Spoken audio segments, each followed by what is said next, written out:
before you is Lenny, Sharon Pamela, and myself, Muhumza Abdukarim, all the way from the hills of Chigezi.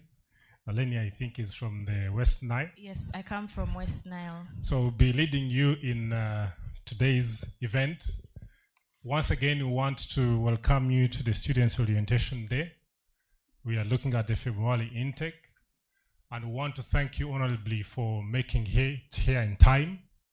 We know the weather has been quite challenging, but also we understand the circumstances of today, where due to the elections, the postponement of returning of students to school. So we clearly understand the status quo of today, why we are here at this time. So we want to welcome you all. I'm privileged to recognize the presence of the Chair of the Board of Trustees, Professor Ben Chinomudisha, who is already here with us. With applause, please. Thank you.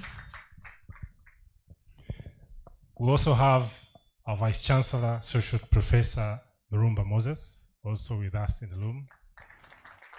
We recognize your presence and all the other dignitaries we have here today. We want to officially kick off the day, as we will have the rest of our colleagues join us. We will now officially begin the day. We'll start with a word of prayer. In most cases in our culture, we say each of us to reflect in their own denominations, but we'll take the general rule of somebody can humbly, whoever has a high spirit this morning can lead us into a word of prayer, and then we get into the anthems and proceed with the day.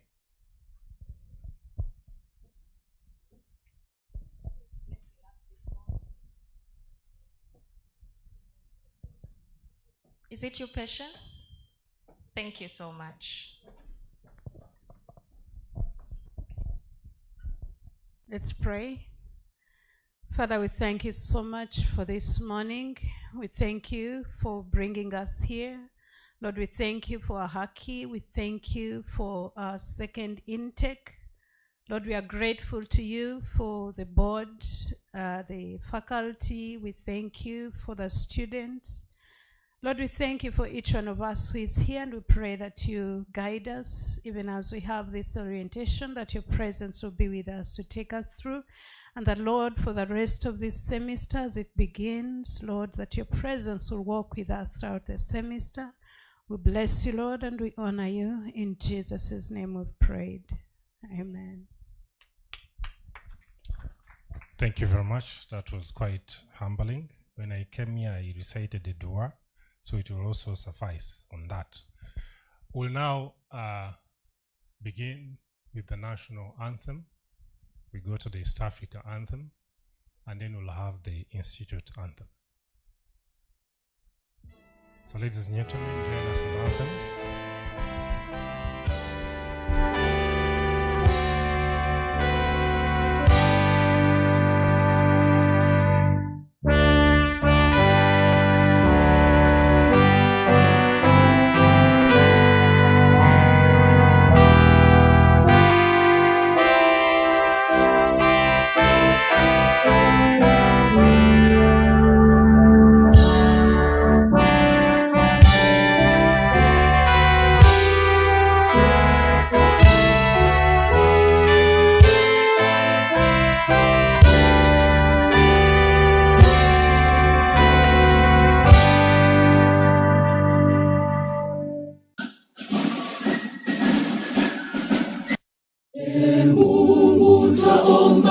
Ilinde Jumuiya Afrika Mashariki, tuwezeshe kuishi kwa amani, tutimize na malengo yetu.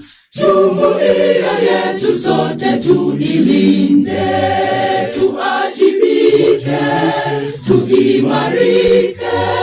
Umoja wetu ni nguzo yetu, idumu jumuiya yetu. Uzalendo pia mshikamano, iwe msingi wa umoja wetu, na tulinde uhuru na amani, mila zetu na desturi zetu. Jumuiya yetu sote tuilinde, tuajibike, tuimarike. Umoja wetu ni nguzo yetu, idumu jumuiya yetu. Haki, twasimama imara kwako, upigwa mkuu kwa afya na haki, kwa mioyo iliyoungana, huruma na utu, kwa afya na haki, fahari ya Afrika. Tafiti za kina, elimu daima, twakuza ari, uwafani tukufu, uwezo wa Afrika, twakuza kwa bidii, kwa afya na haki, the African we pride. Ahaki, twasimama imara kwako, ubingwa mkuu kwa afya na haki, kwa mioyo iliyoungana, huruma na utu, kwa afya na haki, fahari ya Afrika. Twafunza tujifunza kwa wingi tamaduni, twafika anga mpya wa afya na haki, twastawi maarifa na desturi za Afrika, kwa afya na haki, the African we pride. Ahaki, twasimama imara kwako, ubingwa mkuu kwa afya na haki, kwa mioyo iliyoungana, huruma na utu, kwa afya na haki, fahari ya Afrika.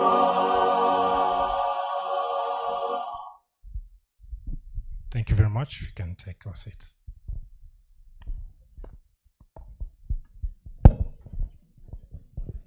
Thank you all very much. And again, very, very welcome to this convening here today.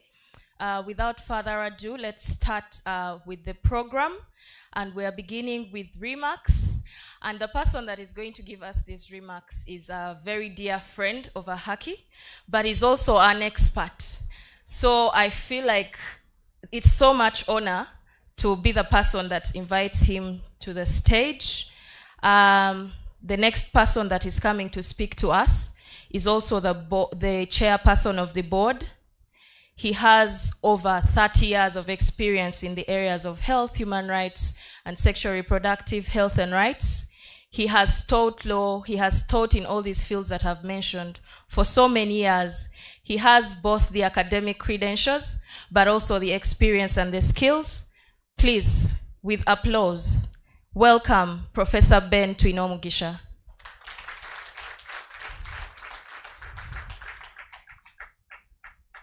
I feel that's not enough applause. Professor Ben, you're very welcome to speak to us.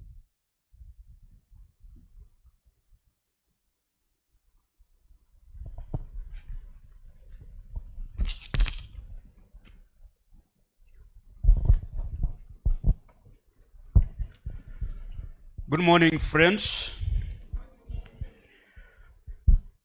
We started late. I'm going to give the shortest speech in my career, 3 minutes. So bear with me. The chairperson, I think, has not come, but the chairperson, Governing Council of Ahaki, who is also the Director of Health Services, Minister of Health, Dr. Charles Oraro, the Vice Chancellor, and other dignitaries. My role is just to thank a number of people, but I first thank the deity I serve, the Almighty God, for the conception, establishment, and sustenance of Ahaki. Those who subscribe to the mighty God in all his names recognize that we may not do much unless he is with us. I thank the Board of Trustees for the support they have over the years rendered to Center for Health, Human Rights and Development, CEHAD, which gave birth to Apia na Ahaki. I also thank the Governing Council of Apia na Ahaki, the Advisory Board, the Research Ethics Committee of Ahaki. I don't know whether members, I think they are supposed to be a member. Yes, only one person is around, but I believe they will come in due course. The Vice Chancellor, I've already talked about him, Associate Professor Dr. Moses Murumba, Management, Faculty, our development partners and sponsors, the Guild Council, the learners. I thank all of you for the support you have rendered to Ahaki. The learners or the students of Ahaki who may be continuing because we have completed the semester, you are welcome back to the Institute. And the freshers, I recall the first time as a fresher at Makerere University when they talked about the orientation week. I could not grasp what exactly it was about. But we believe through this orientation,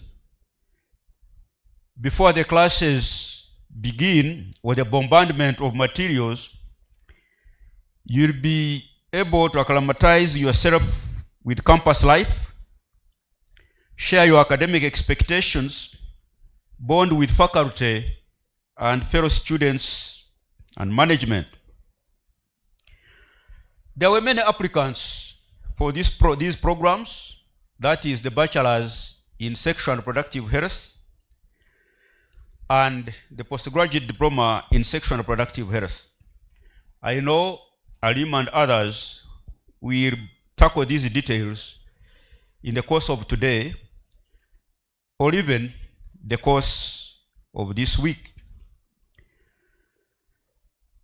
We have excellent faculty that will take you through the nature, scope, and content of sexual and reproductive health and rights, building on the history, both at the African continent levels and other places. I want to assure you that we shall emphasize in the course of our delivery of the courses, we shall emphasize African solutions to African problems. At Apia na Ahaki, we have Afrocentrism as a philosophy, but we also combine it with a number of positive narratives from other philosophies, including Eurocentrism. I know that you are eager to learn, and indeed tomorrow you'll start learning. With those few remarks, I welcome you and wish you the best.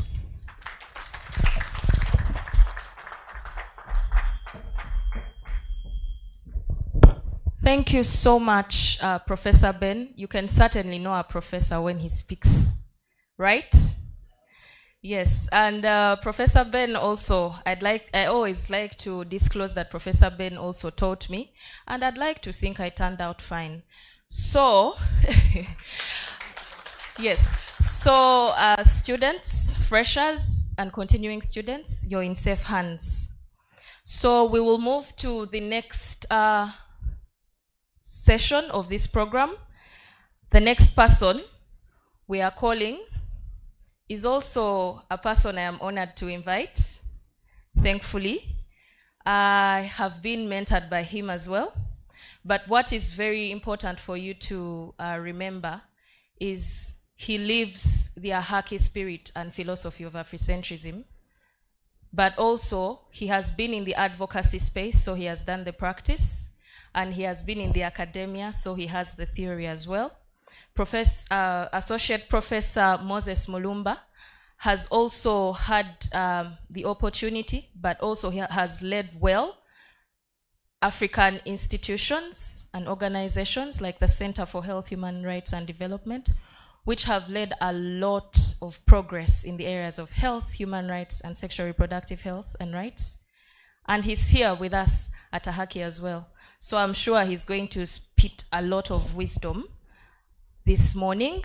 Please join me with a warm hand clap to welcome Associate Professor Moses Mulumba as you come to the stage.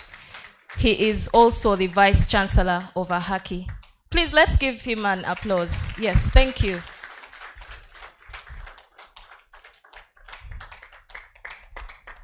Professor, you're welcome.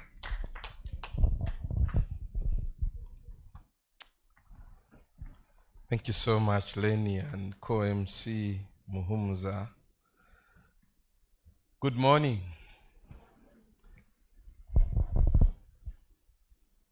I'm really honored this morning to be here to make welcome remarks just after Professor Ben, a person that I admire and who has been extremely useful in my life and the life of Ahaki. So I'm more than honored to be making the remarks as the Vice Chancellor for the Ahaki Institute. Last year, around the same time, we made the same remarks at the orientation of the inaugural group that Ahaki had as the first students. I'm so happy to report that we've had a wonderful semester with the students that we had, as you'll be hearing.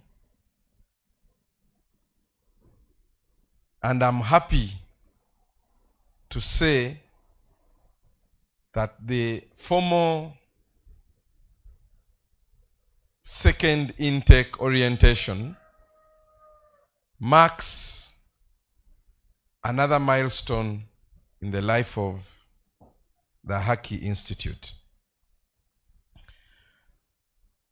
To the students that we oriented first, I want to thank you in a very special way. I thank you not just for being students, but I thank you for being here and for the continuity of your studies with the Ahaki Institute. The presence of yourselves and the presence of the incoming students continues to demonstrate that Ahaki is not just an idea on the paper, but it's a living idea and now a learning community. We have students from over 17 African countries at the moment. And I want to extend my warm welcome to to those that have traveled from outside Uganda. Let's clap for them.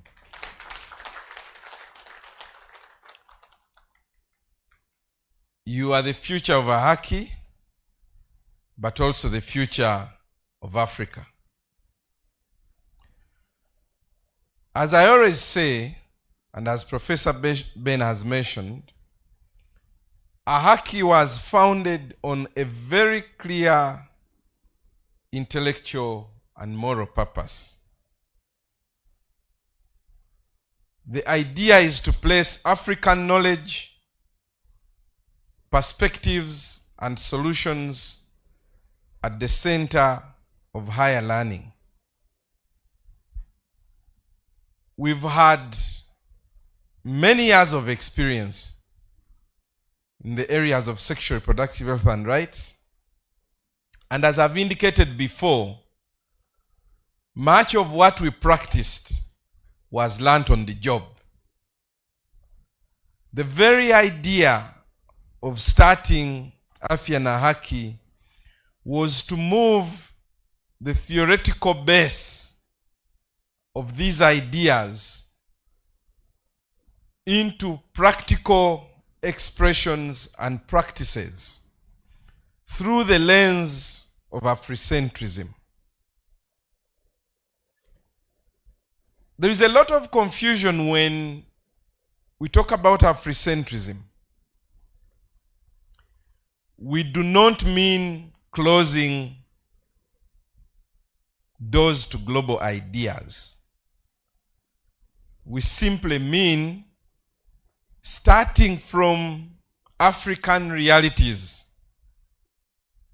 and building outwards in a manner that values indigenous African knowledge and prioritizing locally relevant research and knowledge, and ensuring that we prepare leaders, African leaders, who can address our continent's most pressing challenges with insight and integrity when it comes to matters of health, human rights, and sexual reproductive health and rights. I need to highlight that in many sectors, there has been sufficient grounding. There has been value.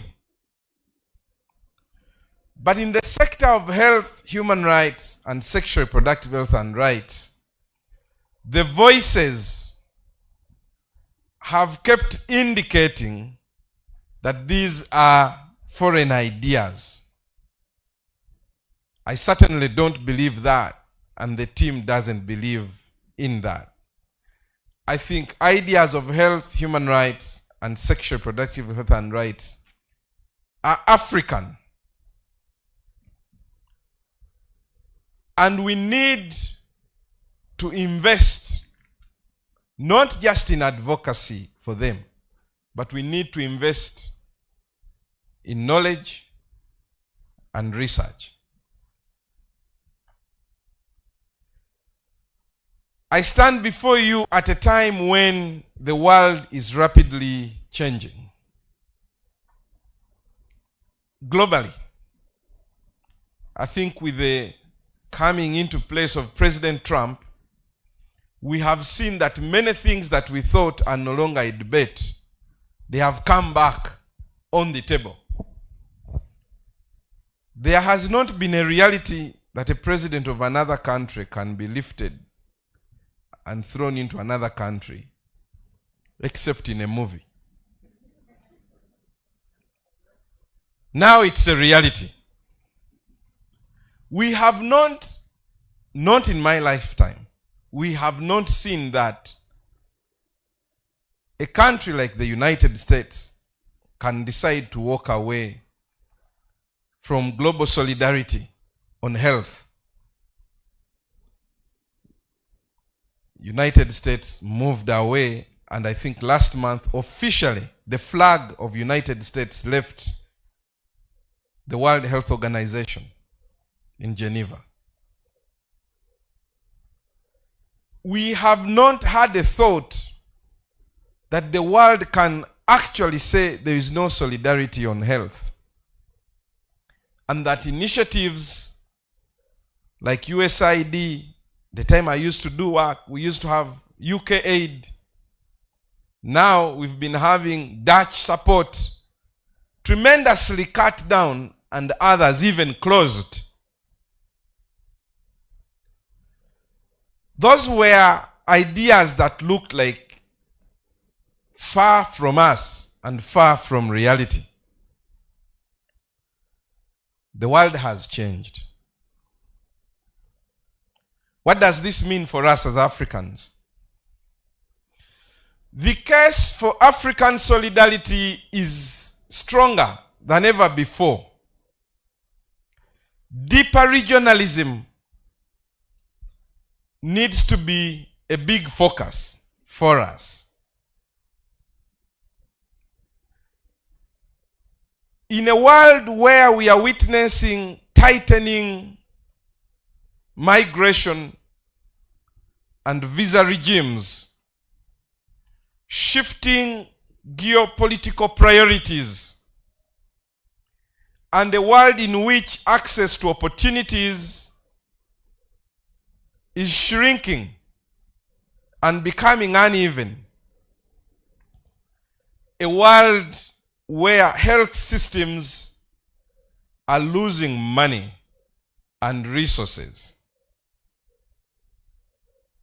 certainly requires that Africa needs to sit down and forget about the syndrome of dependalism.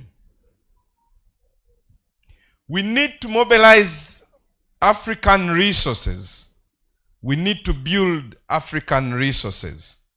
When we talk about resources, people think about money, and we forget about the human resources. These realities make it extremely imperative that we train and retain excellent African professionals here on the continent. Professionals that are equipped to serve our communities, strengthen our institutions, and ensure that we build collaborations across the continent. This year, as we are opening for our work here at Ahaki, I realized that we now have firm collaborations and relationships in over 10 African countries.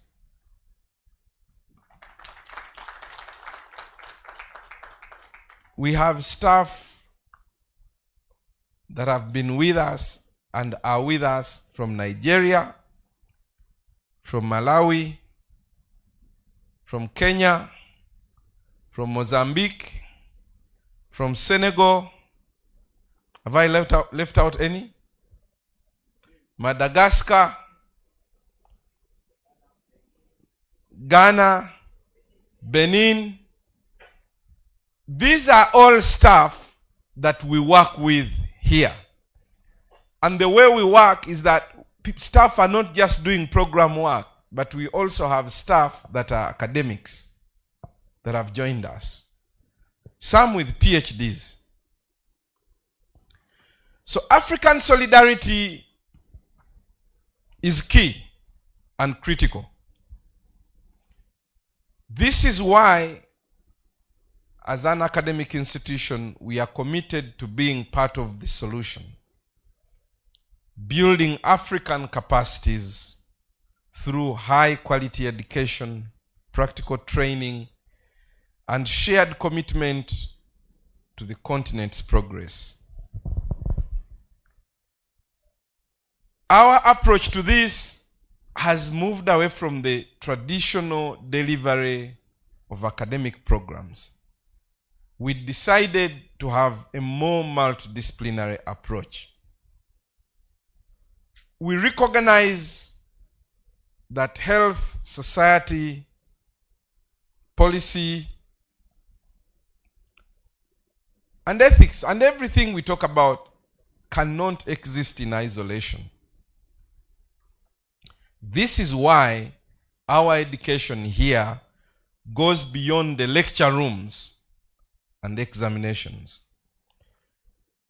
We combine rigorous classroom learning with mentorship programs, structured placements, and practical work that puts you into the real setting where things happen. Some of you that applied for the mentorship program, you know that you've been paired up with mentors from all over the region. You've been asked to do practical projects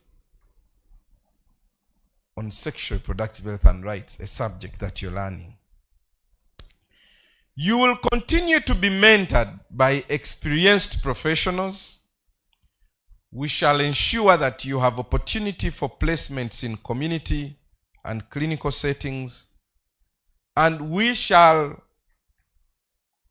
do our best to give you opportunities to move beyond theory into practice on a day-to-day basis. We strive to ensure that the courses that we deliver do not just churn out people that are full of theoretical knowledge, but people that actually have knowledge and practice on the fingertips. This is going to be priority for us.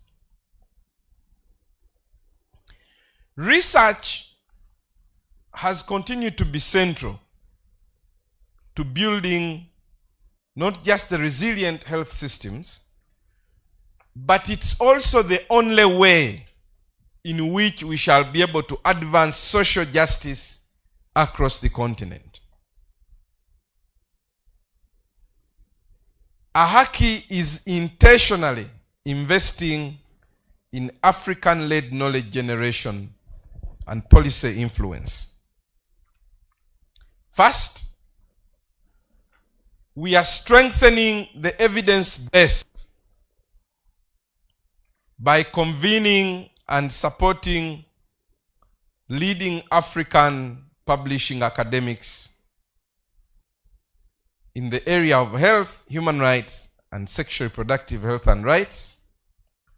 And we are ensuring that African priorities are researched, documented, and cited in global and regional policy areas, including decision making. Last year alone, the staff of Ahaki, who are part of your academic staff, we had over 10 publications in Q1 journals.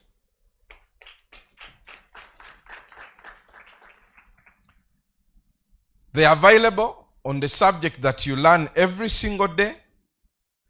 Every aspect that you have touched has been published. And these are available to you. In that regard,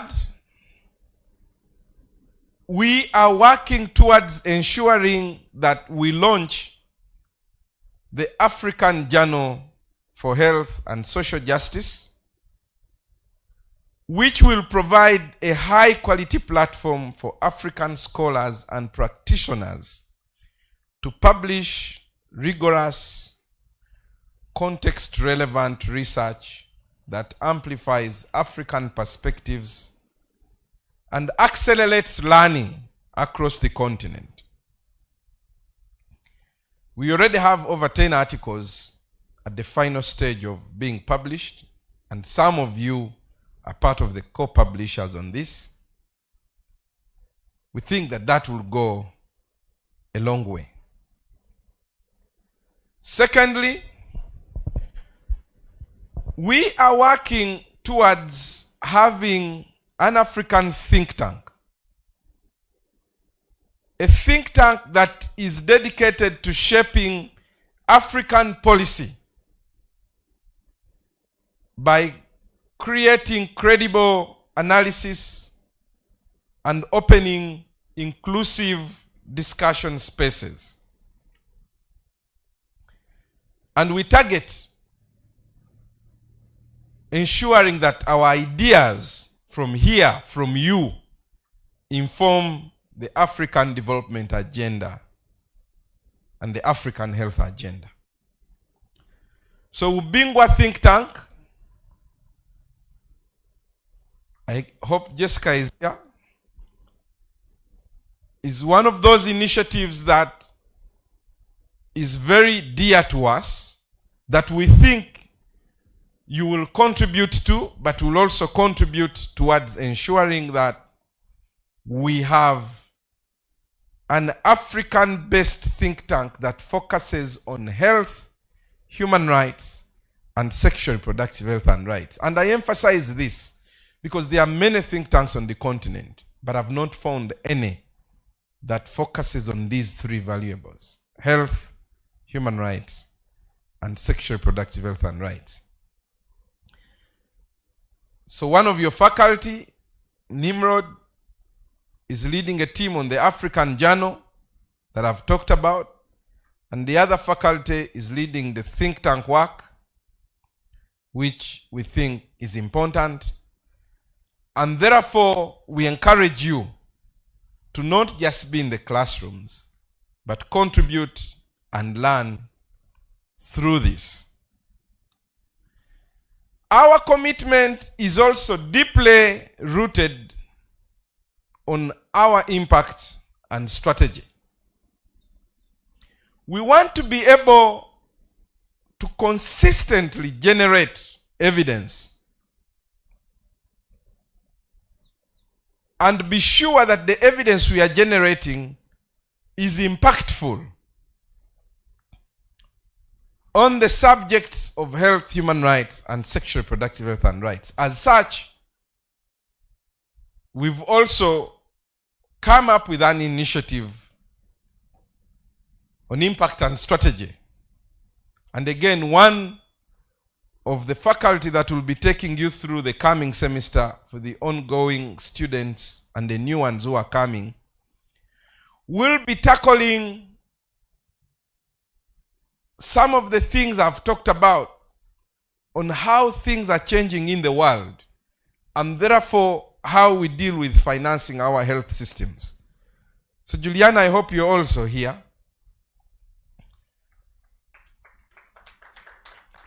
So we hope that with these initiatives, we will be able to move beyond the classroom. We should be able to actually be Africans that inform our policy, but also engage at a global level. Ahaki is building a culture of continuous learning, and this should feed into the work that you do across the continent. I'm also happy to let you know that we are in the final stages of works and approvals by the National Council for Higher Education for our new state-of-the-art Faculty of Health Sciences.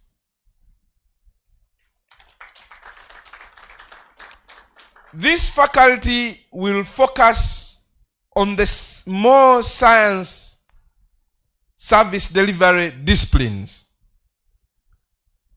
because we believe that for a long time health professionals have been trained under a colonial outfit. And as you know, many of our nursing schools have traditionally been pegged to either religious institutions, I think largely religious institutions. So Mengo, Chibuli even lately. The grounding of teaching of health professionals is colonial. So values of Afrocentrism have not been imparted to nurses, midwives, and several other health professionals. And we believe that that's where our value is. So the Faculty of Health Sciences will focus on ensuring that social justice is not just a component that is taught to health professionals in passing. Health professionals have only picked interest in social justice because they are being sued, not as a value of practice. So our Faculty of Health Sciences has made a case for a series of courses. And I want you to recognize Halima and the team who have tirelessly worked on ensuring that these courses are out. I have a firm belief that before the end of this year, the faculty will be open and we shall have intakes for both. Largely your courses now belong to the Faculty of Health Policy and Administration, which is based here. So that is a faculty that Ibrahim has been giving a lot of leadership to. So Ibrahim, where are you? Has been giving a lot of leadership to. So the current courses we are doing that we had approved by National Council are in the Faculty of Policy and Health Administration. Now, health administration, if you do a search on it, is a big practice. People that are doing a master's in health administration are doing a lot of work. In fact, are the people that are leading health facilities, big health facilities. Now, that's what we have here. And a series of other courses will be expanded in that direction. Now, in the Faculty of Health Sciences, that's where we will now be focused on both giving the bachelor's, but also postgraduate diploma, and an opportunity for lower cadres that come to receive diplomas and the rest. So we are not here to try out things. Don't fear that just like Kampala schools that have closed, when we ask those that studied at Shimon, they fear to put up their hands. Because these were closed. And they are not there anymore. So Ahaki is here to stay.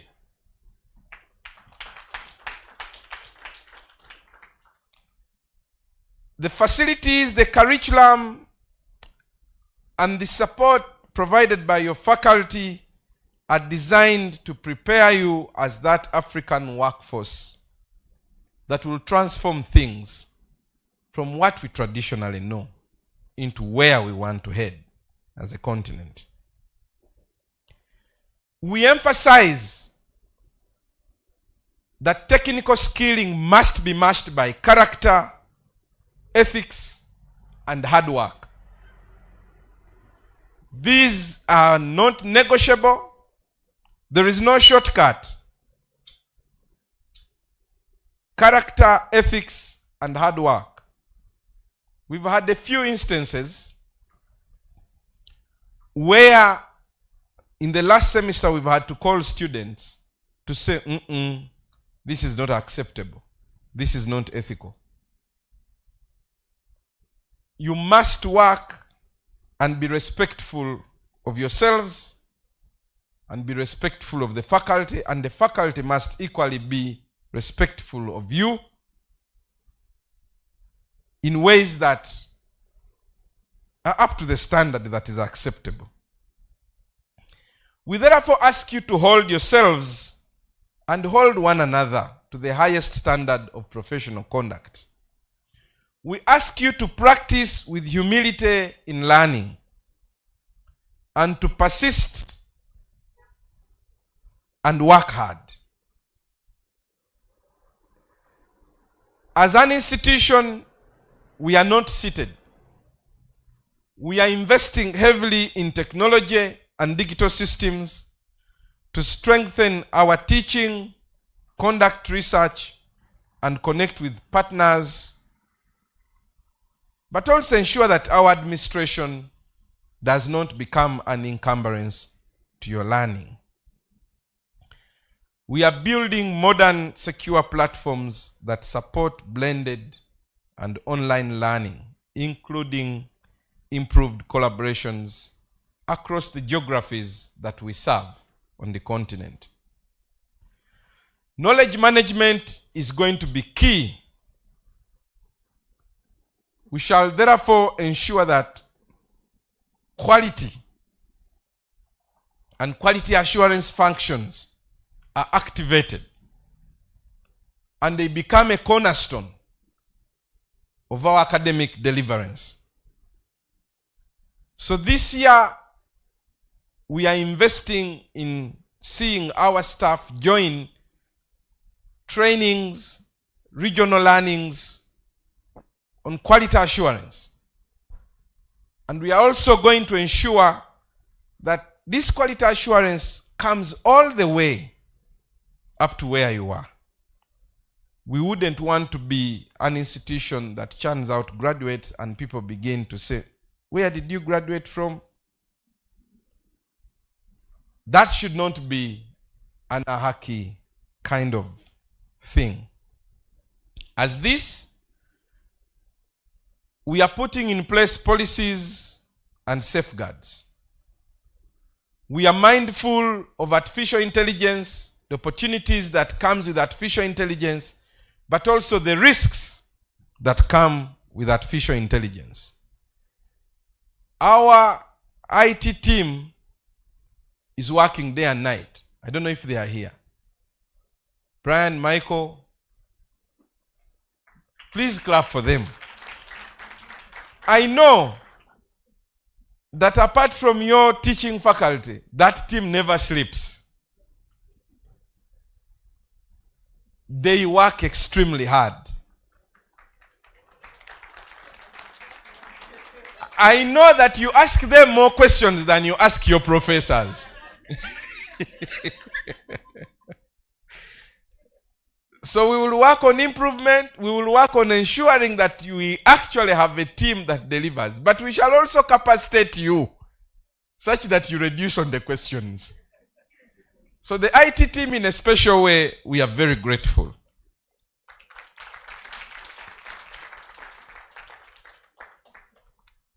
Participation will continue to be a big thing for us. In the classrooms, in our clinical sites, community engagements, and across all things that we do. We therefore encourage you, please speak up. Speak up. Listen deeply, but also challenge us, but respectfully. Please challenge us, but respectfully. These habits will sharpen the service that we see come to you, but it will also expand our own capacity to ensure that we give you what you need. To our first intake, let's clap for them. Where are they? You continue to be a blazing trail for us. You have been a role model for a lot of learning for us. To the new cohort, do we have them? They don't know each other, so they don't have a shared table. Don't worry, you will soon sing the Ahaki anthem. So we encourage you to share experiences, and we encourage you to be open. And we encourage you to build on the culture that you have found, but also contribute towards improving that culture. You come curious, you come committed, and come committed to contribute. Our faculty and staff, our partners, we thank you for the tireless work. You've made this happen. Faculty, where are you? Let's clap for them. Together, we will build an institution that reflects Africa's talent, that addresses Africa's needs, and contributes to a healthier and more just future for our communities.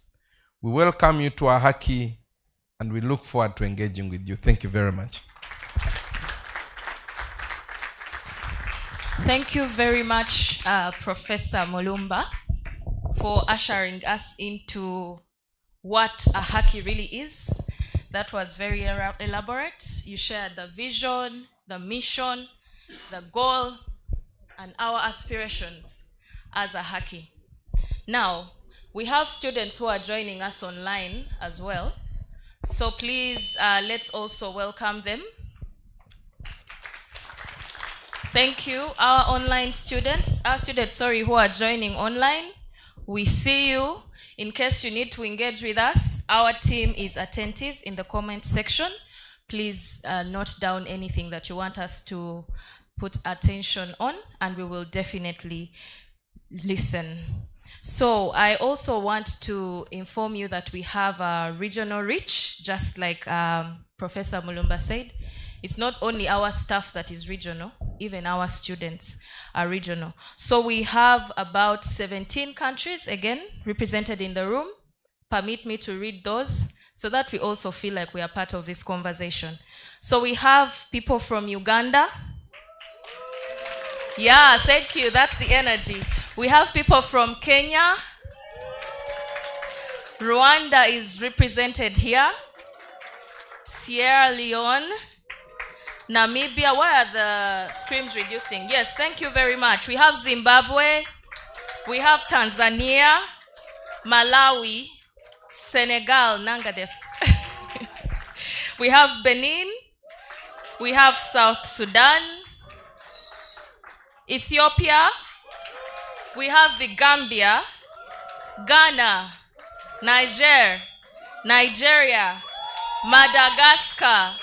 Yes, thank you very much. So you see, we have a regional reach, so you will always have to learn from each other. And if you forget anything from Professor Mulumba's speech, do not forget that we nurture multidisciplinary professionals. So you will fit anywhere and everywhere. Sawa sawa? Sawa sawa? So our theme today is embracing African culture. And we've been speaking a lot, but we know all of you are wearing a touch of African, and you're all Africans, right? Right? Yes. So we're going to have 3 people share with us an interesting fact about their culture. Now that I have the power, I am going to choose one person who is going to be the domino. She will fall and others will fall. So Juliana, I know you're so passionate about culture and you're so proud. So please tell us. For purposes of culture, my name is Nantaba. I come from Fumbe clan in Buganda. Abaganda Jayamuli. Mbalamusizanya Abaganda. Yeah, so an interesting thing about my culture, you know how millennials say that you can friend zone someone? In Buganda, you can brother zone someone if they come from the same clan as you. You can't marry them, even if you've just met them for the first time. You have to know the names from your clan. So if you're here and you are Lubwama, you are Senoga, you are Sengendo, you are in my brother zone, and that's what's interesting about Buganda. Thank you so much. So social distance for Juliana. If you're in her clan, Fumbe clan, I see someone dressed in a very interesting regalia. And please, madam, do us the honor. Tell us a very beautiful and interesting thing about your culture. You can introduce yourself. Oh, she says she's a Muganda, so Baganda, you will not monopolize this conversation. Yeah, I've seen Rama. So this side, please prepare one person. Rama, please tell us about Wolof culture. In Wolof. Nangadef. Nangadef. Nangadef is meaning how are you in Wolof in my local language. My name is Ramatullah Diop. I'm from Senegal. I'm working at Ahaki. and I'm a student from the August intake. What I want to say in my culture, in Wolof also, like Juliana said, when you have the name Job, like my name, the name from Njai and Si, we can call them our slave. Yes, even when you are from an ethnic from the Pula, the Pearl, there is a lot of Pearl in Africa, West Africa, and the other is from another culture, Sere, the one they have the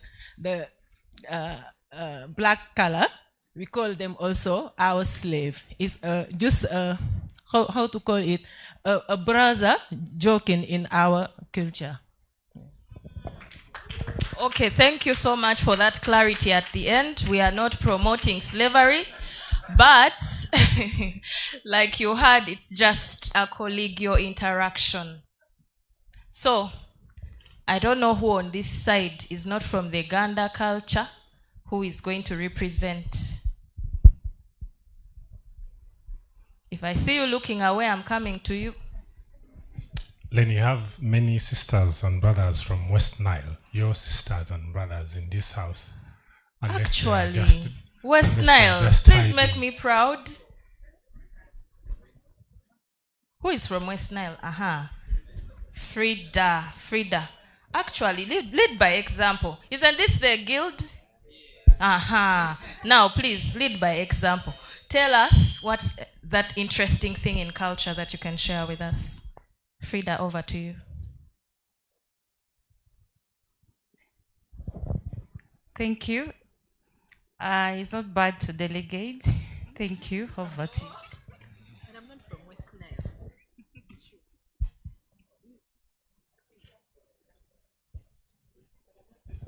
Your students are watching you, guild.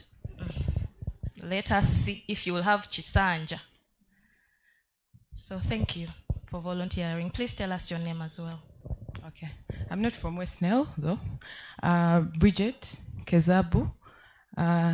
Kezabu, according to our Afrocentrism lecture, he prefers us to call our names the surnames, which is Kezabu. Kezabu Morutoro, Nkimanisa, gold. So you have gold in your presence right now. Anyway, so Nkondi Mtoro, in the Batoro culture, when you're a girl and you're getting married, you're presented with a basket of beads. It's like part of it, and it's a full basket of beads with earrings, anklets, what. So I'll show you, for example, I am wearing these anklets here. These are from Batoro culture, including the bracelets. So when you see me, don't say, God, that girl is spoilt. No, this is culture, and it symbolizes beauty for Batoro. Yeah. Thank you very much, Bridget. I know the Lord was leading me to you. Some of you be judging us with our anklets, but now it's African culture. I think it's settled.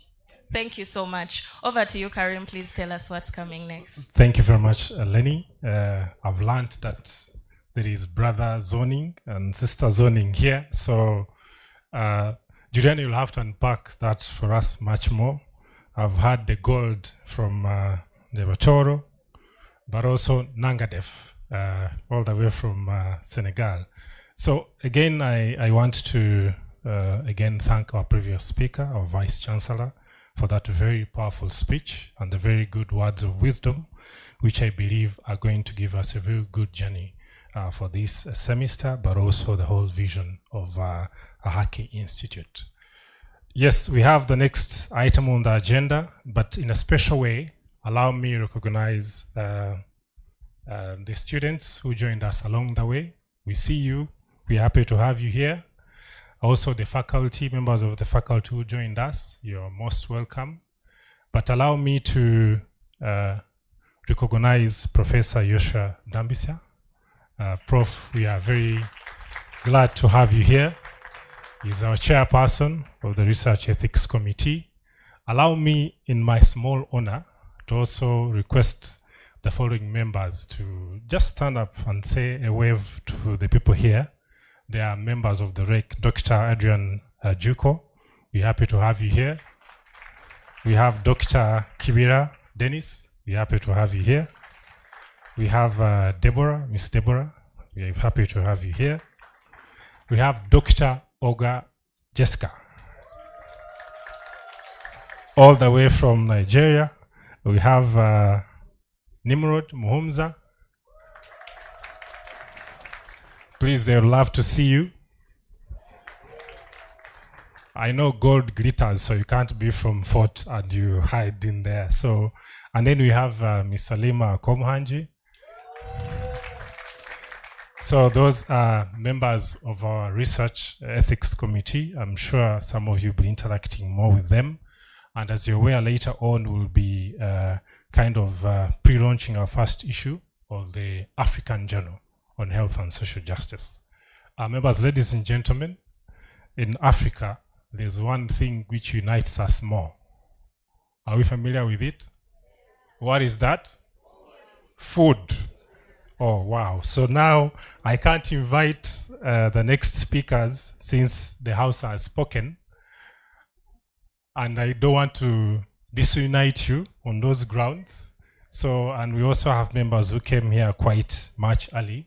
It is only fair to invite all of us for a cup of tea, a cup of coffee, and many other things that are prepared for us. So we have colleagues, Miley, do you mind standing up from wherever you are? Miley, we have Abenacho. Please, I'm going to hand over our distinguished guests for today to you to lead us to the point where they can grab a cup of tea and a cup of coffee, and that will usher us into our next session once we are having more smiles to be able to listen to more technical things. Because the next session will have more speakers, and they will need us to really be very attentive and our minds to be very sober and some sugar level to be quite stable. So we want to thank you again. We are happy to host you here at Ahaki Institute for students orientation, and we want to invite you to a cup of tea. We'll take maximum 15 minutes so that we don't lose quite time. So once you see your clock tick in the next 15 minutes, kindly join us because we shall come for you. So please join us in a cup of coffee. We see you in the next 15. Thank you so much, Karim. Just for purposes of order, can we please have the faculty, the board, lead the way?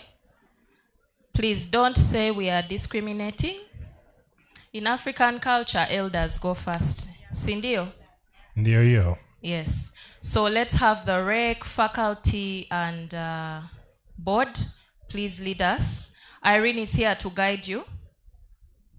And on the other side, we request the Guild Council to also lead us as they also lead the colleagues to the cup of coffee.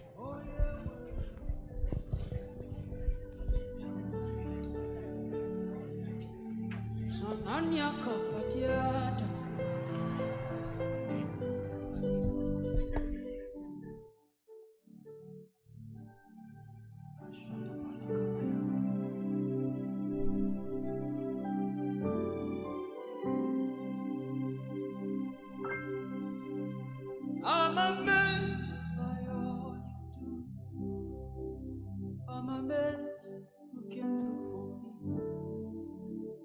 Even in my darkest moment, Baba, you lit up my world. I'm amazed by how you care. I'm amazed you're so full of love. You've been good from distant past, and yet you're still doing good. Obinigwe,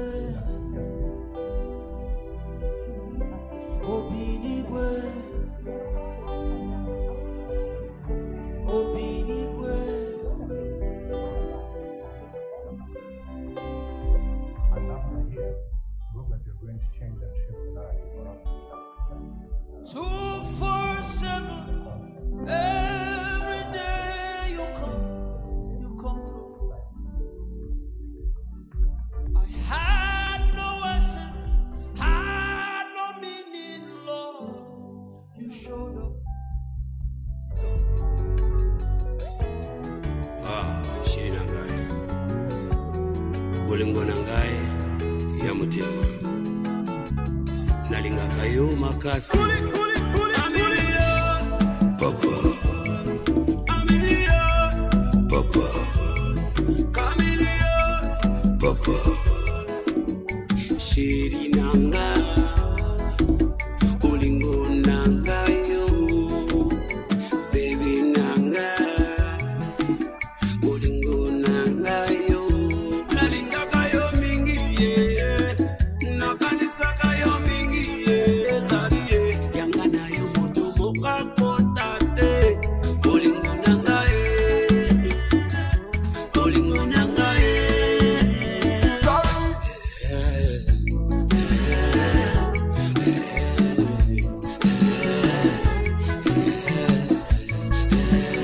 c'est de la sauce Dokende.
And gentlemen, it gives me great pleasure to take this opportunity to congratulate the Board of Trustees for buying into the vision of the Institute.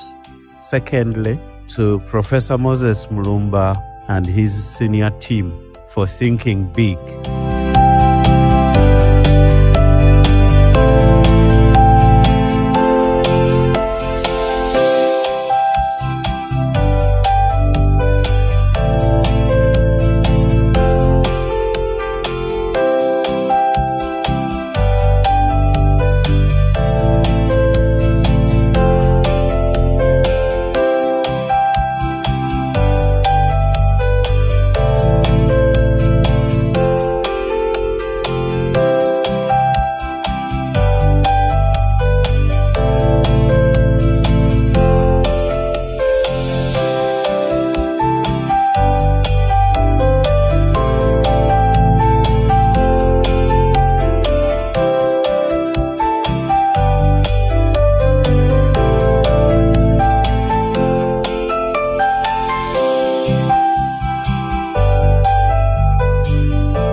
I want to take the honor to welcome us all to our Pioneer Students Orientation.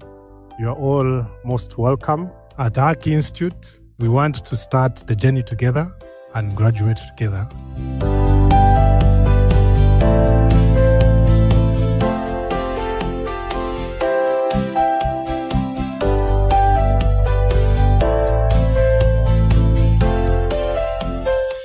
The vision of the Institute is an African institution of higher learning, nurturing multidisciplinary professionals in health and social justice.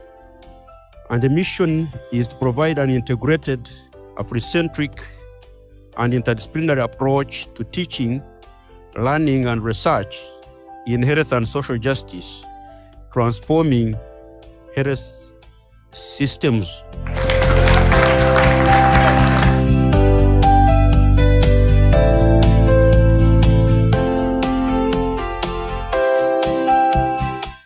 We believe that some of the new ideas are with you. We will develop your ideas.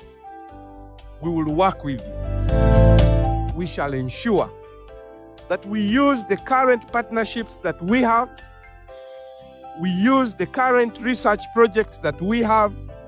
We use the current community projects that we have to make you be practical.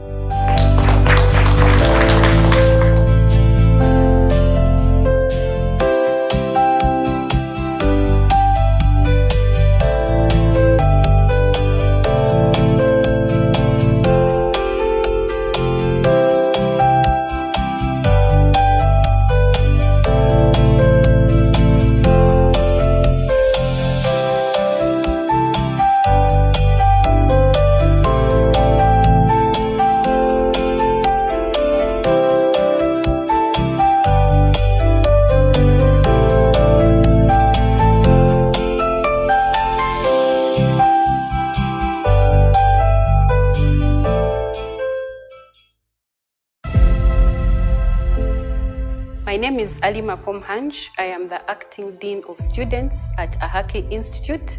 Our admissions are on for the Bachelors of Sexual and Reproductive Health and a postgraduate diploma in Sexual and Reproductive Health. Why should you come to Afya na Ahaki? Afya na Ahaki Institute is that institute that designs curricula that are tailored on solving African problems using indigenous African solutions. We offer flexible learning. 70% is virtual and 30% is physical. We are able to teach you at your convenience, and the payment modes are flexible. So we look forward to receiving students come August this year.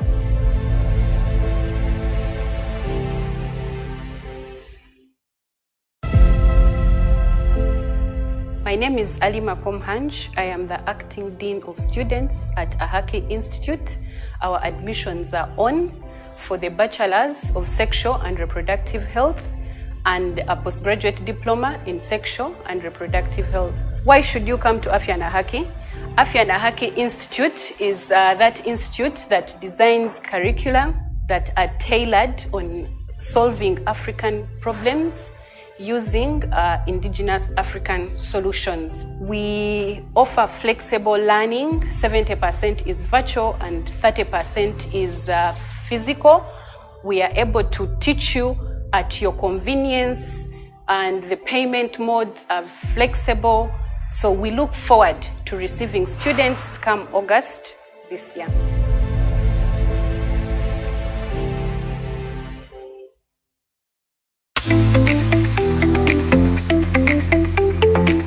My name is Mercy Agaba, and I'm a student at Ahaki Institute doing a Bachelor's of Sexual and Reproductive Health. Today is day 3, and I must say the experience has really been a beautiful one. On day 1, we're able to have orientation where we are taken through what we expect to do during the 3 years of our course. And then the next day, we're able to cover a session on computer literacy. And today, we have been able to cover a session on communication skills and advocacy. I'm really excited about this kind of space because I'm looking forward to champion access and utilization of sexual reproductive health and rights services in the country, and also harnessing Africa's potential. Cheers.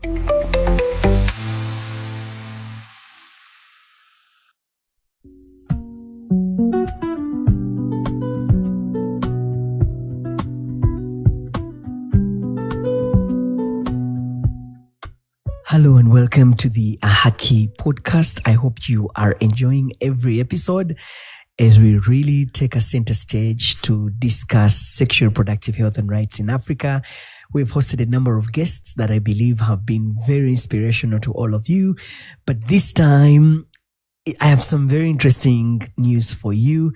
The Ahaki Institute is opening its doors in August 2025 to admit the first cohort of African leaders to come and pursue their bachelor's degree in sexual reproductive health and rights. We also have a program on the postgraduate diploma, or a PDG, in sexual reproductive health and rights. Later on, as we continue, we will have a master's program for you.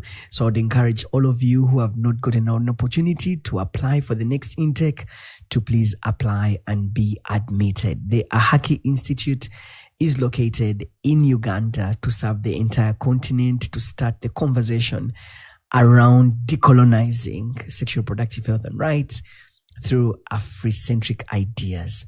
Well, today, I am privileged to be having one of the celebrated ladies on the continent serving Africa.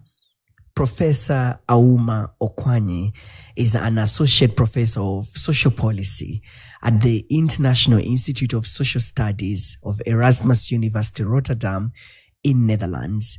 While she's in Netherlands, she is taking the African gospel there, but also bring it back home to serve all of us. She blends scholarship with activism, championing knowledge justice by highlighting the voices and experiences of marginalized children, youth, and women across the entire continent. She's done extensive work that has challenged dominant global paradigms and promotes locally anchored Afrocentric situated approaches which advocate for decolonizing and leveraging local knowledge on development issues. Of course, she's been a big name in the scholarship space, and she has done that to improve policy and practice. She has coordinated several externally funded multi-year, multi-million, multi-partner research, development, and capacity building projects in East, South, and Western Africa. Professor Auma Okwanyi, welcome to the Ahaki podcast. Thank you very much. It's so lovely to have you. You look amazing. I love your attire. It's really Afrocentric and such a powerful woman. Professor Auma is a Kenyan, proud Kenyan. I'm a proud Kenyan, but I think of myself as an African. Wow. Because when you're in Africa, it feels like home. Everywhere feels like home. Uganda feels like home. I'm actually... I joke and I tell people that I'm an almost Ugandan because my home is about less than an hour from the border. Wow. So I can get home. From Kampala, I can get home before some people in Uganda get to their home. So, Professor Auma, so good to have you. How is life generally in Rotterdam? It's good in The Hague. I mean, the university is in Rotterdam, but the institute where I work is in The Hague. So the Netherlands is good. Mm-hmm. Yeah. And you're right there talking about Afrocentrism. Yes. Which is lovely. Professor, we have just been gifted on the continent with the Ahaki Institute that I have had an opportunity of going to visit, amazing spaces to reflect and to ideate around sexual reproductive health and rights in Africa. The breaking news is that we are getting the first cohort in African leaders who are going to be undertaking their bachelor's degree in sexual reproductive health and rights and the postgraduate diploma in sexual reproductive health and rights. What do you make of this latest development on the continent? Honestly, this is very exciting. For me, I find that this is really exciting. About in 2017, there was a Dutch-funded 4-year project. There was a Dutch-funded project that I was overall project director for. And at that, when I was writing the proposal for that project, the one thing that came up again and again was this desire for people to have courses on the continent, that they didn't have to leave and go abroad to study. And so this is really, really exciting to have not only an institute that is offering these opportunities right here, but also the fact that it is an institute that is very intentionally taking an Afrocentric perspective. That is their philosophy. I think that is really, really powerful. Yeah, amazing. There was a general narrative on the continent that sexual reproductive health and rights was a Western-centric ideology. And yet that narrative is changing because of the work that you and other leaders in this space are working. Talk to us about SRHR with an African lens. What really is it? Before we can get into, the transformative work that you've done in around the policy and practice. But SRHR is Afrocentric. People have been shedding. I'm sure you've heard of this. SRHR is Western-centric, Western culture and all that. Maybe we can start there. Yes, I think it's that's a valid point, to be honest, to say that to call it or to label it that way, and maybe that's even a good place to start, as you say, because that is what inspired my journey into the SRH space. Mm-hmm. It's always been a very personal and political motivation, because as a decolonial African scholar activist working on issues of young people and their families, as you've said, in context of vulnerability, I was drawn by the disconnect I saw between the lived realities of communities and the way SRH, sexual reproductive health, was taught and practiced. It's often been done in foreign languages, using foreign frameworks, and in ways that silenced rather than empowered. So it is therefore imperative that we tell our own stories. That's why I think Ahaki is very powerful. It's imperative that we tell our own stories through our own lenses. And I feel very strongly about shifting that narrative. So yes, it's been framed in that way.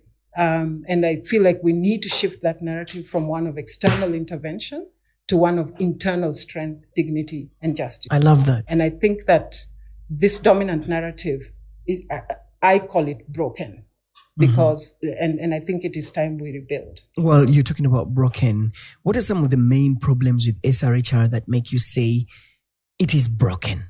Well, I think the dominant narrative is broken, and I believe that it is time we rebuild. And I feel like through efforts like what Ahaki is doing, we can build it carefully, intentionally, proudly, and I think Afrocentrically. And that's the reason why I say that SRH is broken. Maybe to explain it better, I think I draw on an African proverb, which reminds us that until lions have their historians, tales of the hunt will always glorify the hunter. Wow. This proverb is a powerful reminder that power shapes what stories are told and how they're told. Interesting. So it's important to be very clear that for far too long, sexual reproductive health practice and research has been largely Eurocentric, expert-led, ableist, and adult-dominated. And in fact, the aspect of being adult-dominated is highly problematic in a continent with the youngest population worldwide. And Uganda is the second youngest country. So the fact that young people, live in an adult-dominated world is something that, should be of concern. And then the reason why, just to really make it clear why we say that SRH is broken, is that it relies on theories developed elsewhere. It treats African contexts as problems to be fixed rather than worlds to be understood. It ignores lived realities. It sidelines African knowledge systems. It treats culture as a barrier rather than a source of wisdom. And the most damaging of all is that it marginalizes the very communities that it claims to serve. So African people have essentially been reduced to objects of study and risk categories and passive recipients of care. So I call this the hunter version of SRH. It's broken because it's the hunter version. It's not the lion version. Yeah. So, yeah. And you know what really you just talked about is fascinating. You're in the research space. And part of research is to look at literature review what is in literature. And you've talked about most of the research papers that have been written have a Western-centric viewpoint or done by Western researchers. And it's important that African researchers start to publish widely to make a strong contribution to the body of knowledge that reflects our value and cultural systems in relation to sexual reproductive health and rights. Absolutely. And it's not that African writers are not publishing. It is also that the whole system of epistemic knowledge production is dominated by scholars from the West. So who decides what gets published?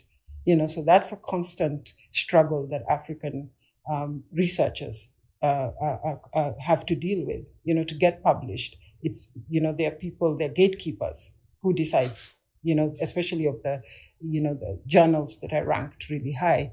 But, you have to put this in context of the whole continent, in the knowledge generation space, that Africa is the most researched continent, but not by Africans. Wow. By outsiders. And so SRH fits into that as well. I hear you. It means that we are living under a constant Western gaze. And I mean, justifiably so, because I mean, you are a researcher, and I mean, right now, Ahaki has been working on a curriculum, but as you know, the academia is shaped by previous research. And this is why I'm excited, because when we start to concentrate on research done by African reporters or African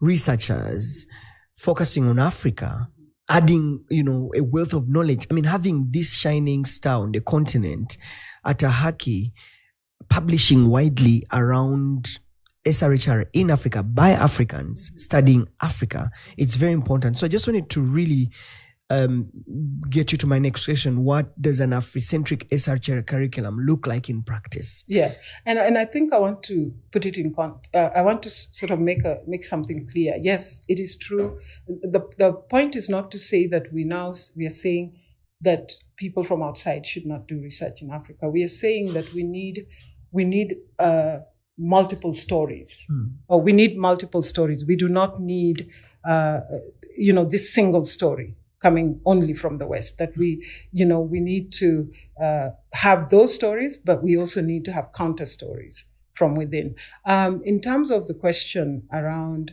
what and you asked what an Afrocentric curriculum looks like in practice. Yeah. An Afrocentric curriculum, just put it simply, it's one that is rooted in African worldviews, values, and epistemologies. It draws from local histories, which are often marginalized because a lot of them is oral. It draws from languages and stories. Ahaki is the very name. Afya Ahaki is a Swahili word, I mean, the institute is named, and that's good. It's good for us to do things like that. It is an Afrocentric curriculum is multidisciplinary, integrating health, law, sociology, ethics, and more.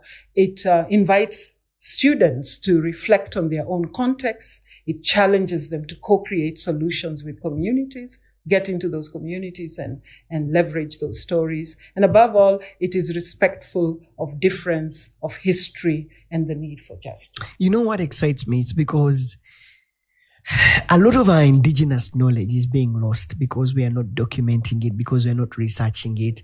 Our grandparents are passing on with lots of wealth that is not written on paper, that is not researched. And therefore, our grandchildren may not have the opportunity to know what it was. I mean, when you look at the knowledge generation process or the epistemology, it's largely focusing, we're losing that touch, the knowledge that, the grandparents of our forefathers gave them is no longer being transferred to us because it's not written. Therefore, the people who will come after us may never get an opportunity to get it. And this is why I'm excited about what you're saying. That now we're going to have an opportunity to really do real research based on our values, our systems, our indigenous knowledge in our own languages that people can understand. That really, really excites me.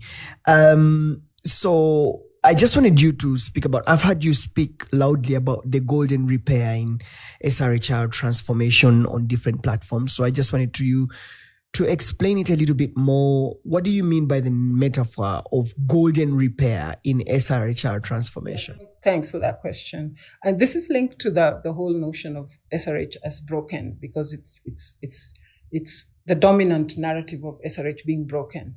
And so because it is broken, and this comes from work that we did in 2020, we actually did my institute offered a postgraduate diploma out of the project that we were doing on sexual reproductive health here in Uganda. And it was a postgraduate diploma for about 30 participants from 6 African countries. And as we were preparing with this, I convened this postgraduate diploma with a colleague who is Dr. Eliza Ngutuku, who is based at the London School of Economics currently. And we were talking about how trying to do or to work on, or how SRH practice is so broken. It's like working in a broken vessel. And so golden repair is inspired by the Japanese art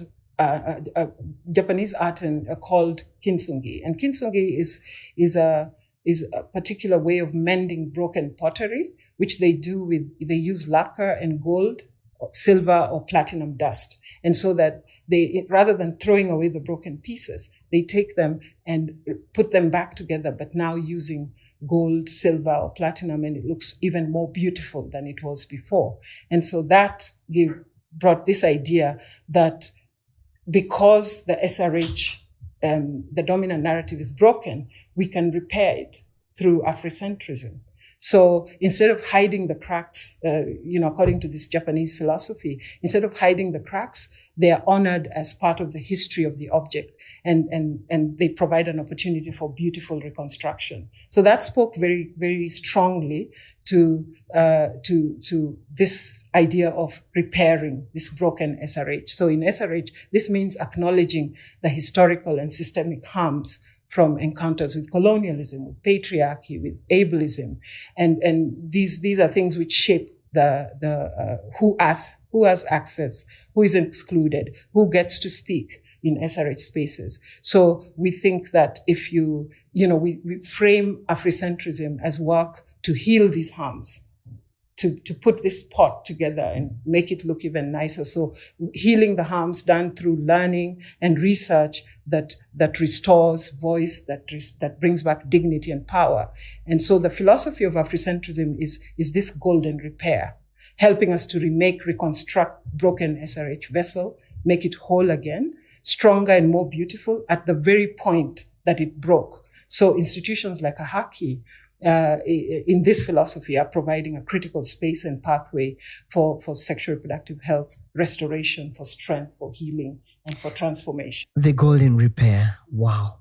I'll take that with me, that the broken pieces shouldn't be thrown away, but should be part of reconstruction, so that we don't lose the history of this brokenness, but we bring out a very better, appealing and attractive object. Yes. And it's important. I love that. It's important to point out that when we say we draw from the past, we are not saying culture is dynamic. We are not saying that we are not trying to paint a romantic picture of pre-colonial Africa. We are saying let's draw the positives and work with that to build for a stronger future. Wow. Interesting. And you mentioned this through doing several things, research, publications, and all that, and teaching. And that brings in the multidisciplinary approach that you want to use. Tell us about this SRHR multidisciplinary approach that you want to focus on while doing the golden repair. So SRH is multidisciplinary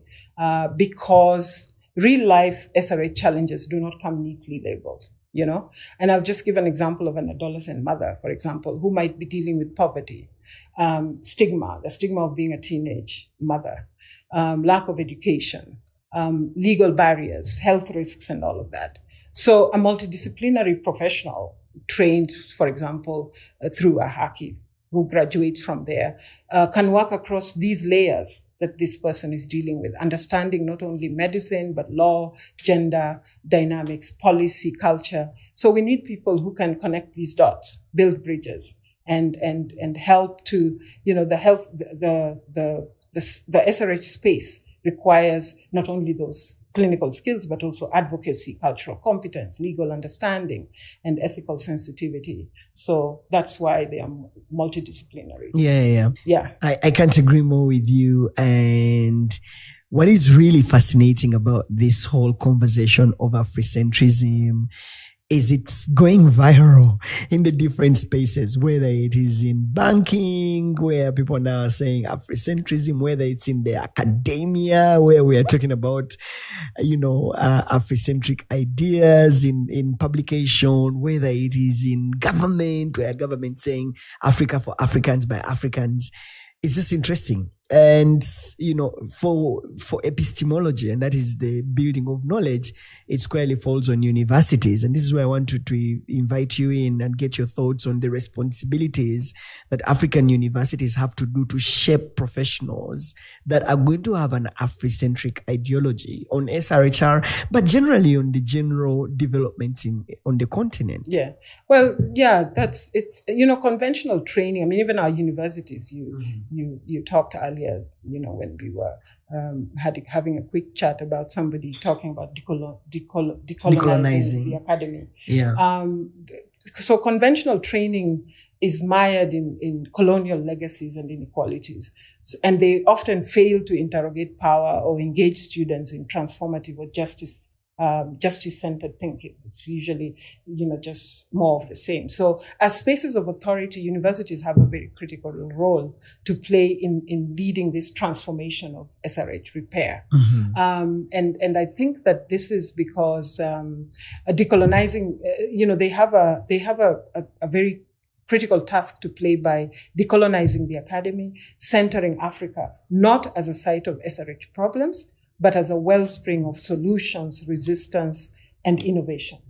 It's important in these spaces within the university to curate interactive learning and inclusive spaces, curricula rooted in African indigenous knowledge, lived experience that is respectful of identity, of ability, and experience. And the aim is nurturing, reflexive, and justice-oriented multidisciplinary professionals who challenge these assumptions, ask hard questions, connect deeply with communities, and work across boundaries. So universities have to really play that important role, engage in co-creation of knowledge with community, because oftentimes you see how the university has been accused of being an ivory tower, far removed from, the communities. But there's need to bring this together. And so that's why, in my view, institutions like Ahaki are nurturing professionals who I call the lion's historians.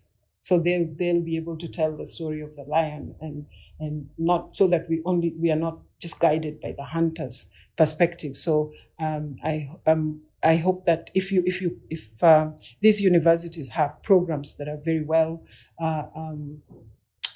well defined and well planned and Afrocentric, then they can produce researchers who question dominant paradigms. They can produce policy actors who listen to marginalized voices.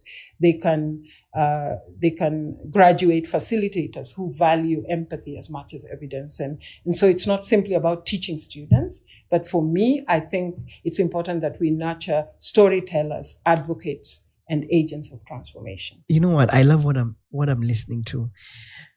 So elsewhere, I am a student and I'm doing my PhD.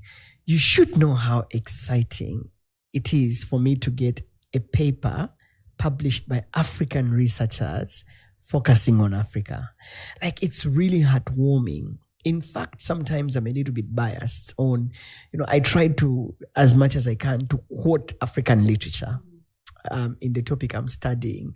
And that's what exactly you're saying. So, I mean, if there's, African publishers are publishing and we're, creating a space for our own, getting African journals that are publishing African papers, and we can quote from those journals and adding on the body of literature, it's really exciting that then the story is told through our African lens. It's really fascinating, Professor Uma. I wanted to, so people who are there listening and they're hearing this podcast and they love what they're hearing, but what would you tell the people who are listening about the way forward? What can we do better to add the Afrocentric lens to SRHR? What can listeners do to support and get involved in this journey? I think that engaging critically with SRH narratives around you, because SRH is in all of us. Mm-hmm. You know, we are all sexual beings. So engaging critically with SRH narratives around you, supporting SRH education and activism that centers on justice and voice, holding institutions accountable, you know, for services and lack of access and so on, amplifying African stories, especially those that challenge dominant scripts. And so regardless of your position, I feel, whether you're a teacher or a policymaker or a parent or a student, I think this is work that needs all of us. Mm-hmm.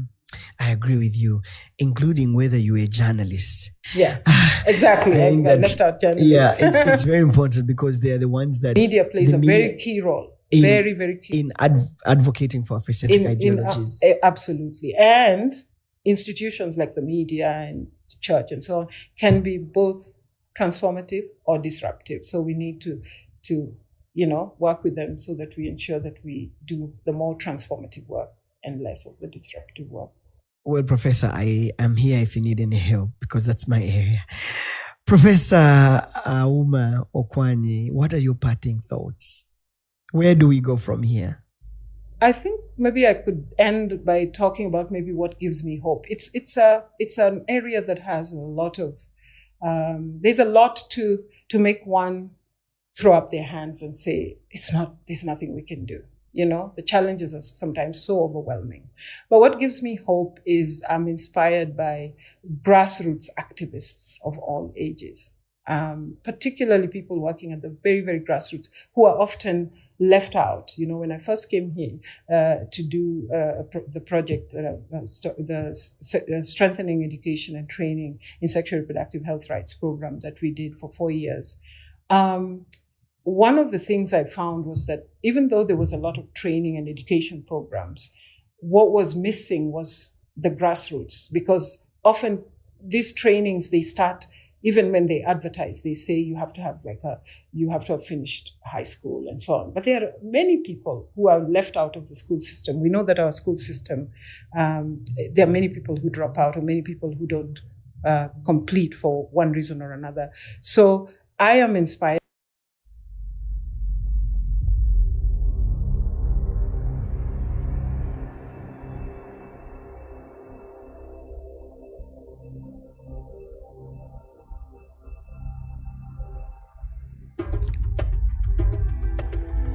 A long time ago, before you and I were born, our forefathers and mothers had full custody of a priceless gift.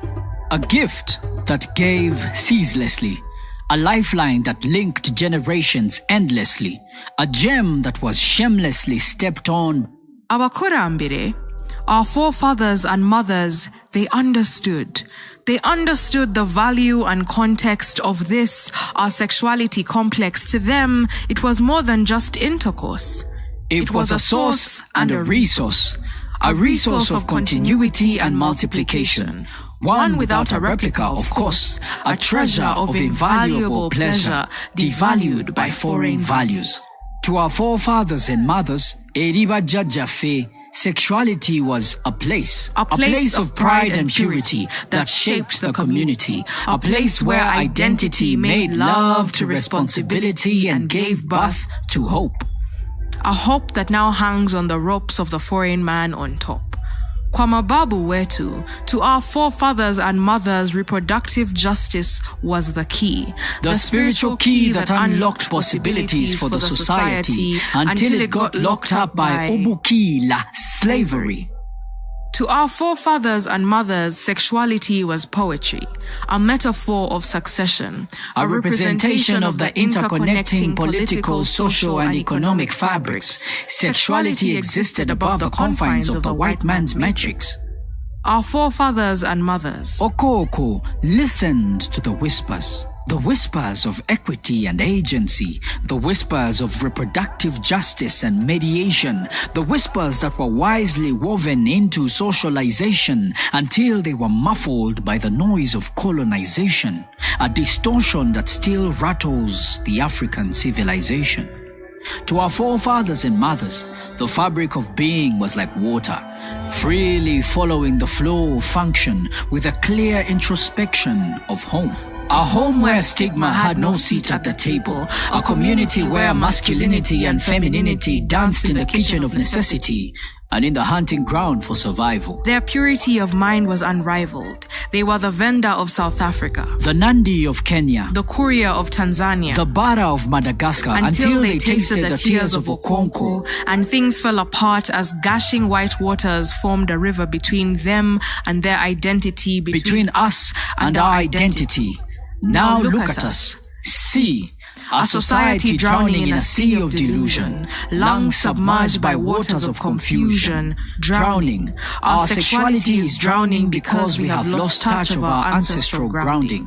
Look at us. See a sea of confusion, a sea of delusion, of floating spirits in bodies we no longer own, chanting creeds of autonomy, recycling and reusing narratives that continue to reduce our own ideologies. Look at us. See. Laba, Leba, Bona, Tazama. Look at gender. Before that, throw away your foreign lenses. There's a lot to unlearn before we come to our senses. See, or rather, unsee.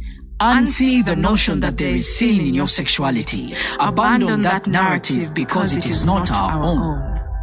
Let us weave our own paths of reproductive justice, with threads of gender, race, and class intertwining, with diversities converging at the threshold of an African identity. Let us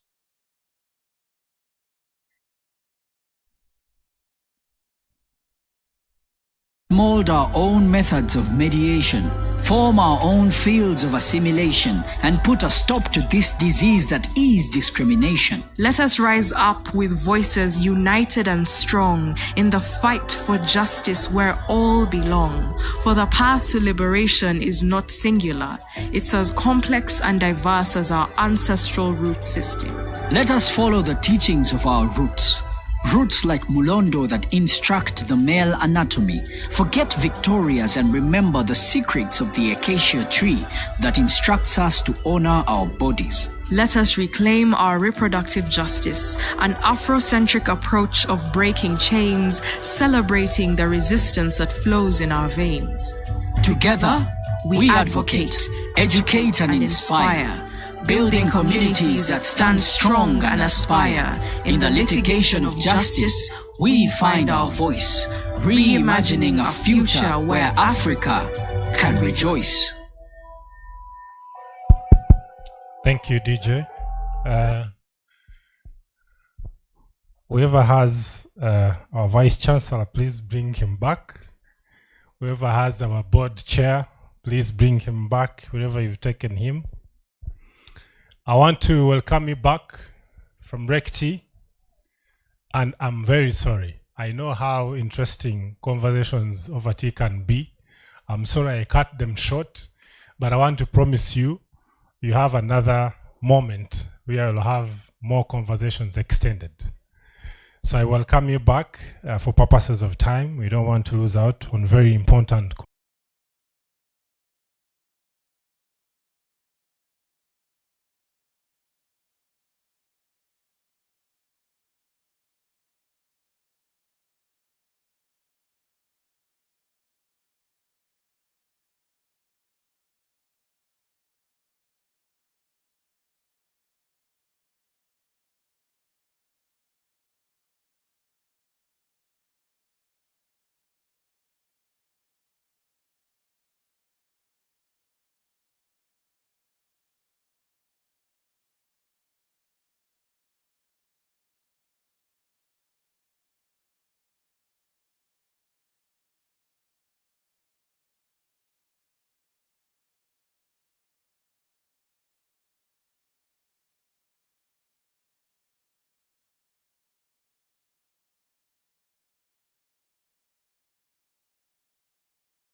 Sorry about that, but I think it was a blessing in disguise. I saw some people getting to know more about each other. So I hope that has helped. So we'll proceed with the program for the day. But before that, I want to request us to stand up, especially after that heavy break tea. And I want to request DJ to be the one to be in charge. We've been talking about Afrocentrism. We have legends here. So show us something for stretching.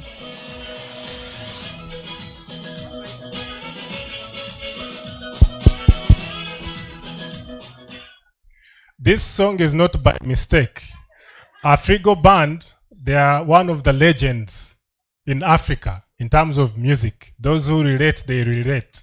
So I didn't want to call Professor Ben to make you do 50. So please shake a bit to make some vibes for the day. So DJ, back to you.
Thank you very much, DJ.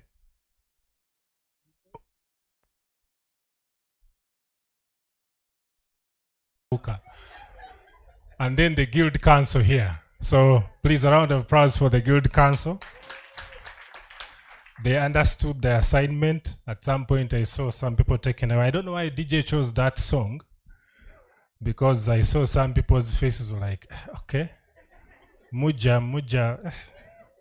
So, yeah, sometimes with the academics, we don't need to get stuck into those class stuff and what. So we need to play a bit and also to be able to take in some energy. So I want to invite our next speakers for purposes of time, who are going to take us into some serious business. After that short break of entertainment, allow me welcome Mr. Ibrahim Nsereko, who is our Dean for the Faculty of Health Policy and Administration, but also our acting academic registrar for the Ahaki Institute. Ibrahim, you are very welcome. The vibe we used for Afrigo Band, let's also apply it for the team that is coming here. So Ibrahim will be talking about academic life, but also a couple of things to do with the governance, the policies, those serious things. And then allow me welcome Ms. Alima Komhanji. Alima is our Dean for the Faculty of Health Sciences, but also the acting Dean of Students.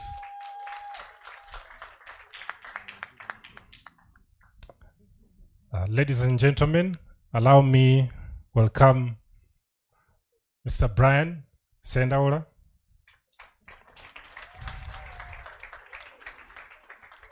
He's our senior officer for IT and the library services. So things to do with learning management system, this is the man, but he has a team behind him. Where is Michael? Where is Lillian? Please stand up for recognition. He has a very vibrant team behind him who are supporting us on the IT and the learning management system. Of course, you know, we are here because of money. So I want to welcome Mr. Mark Athansuga, the Institute Bursar.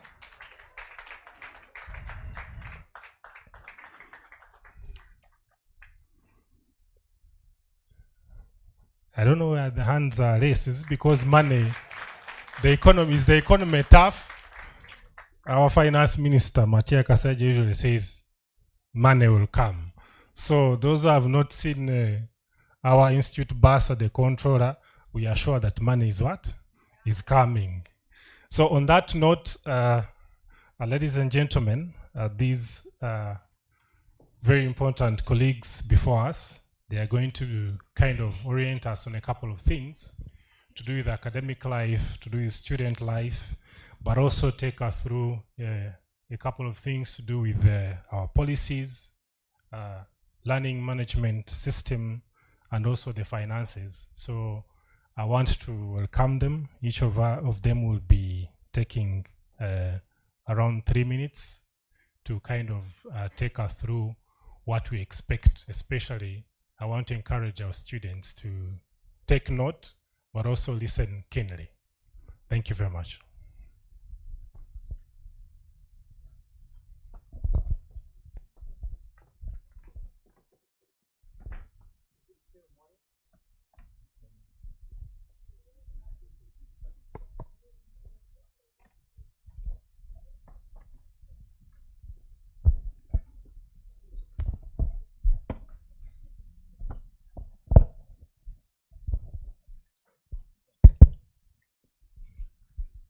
Good morning.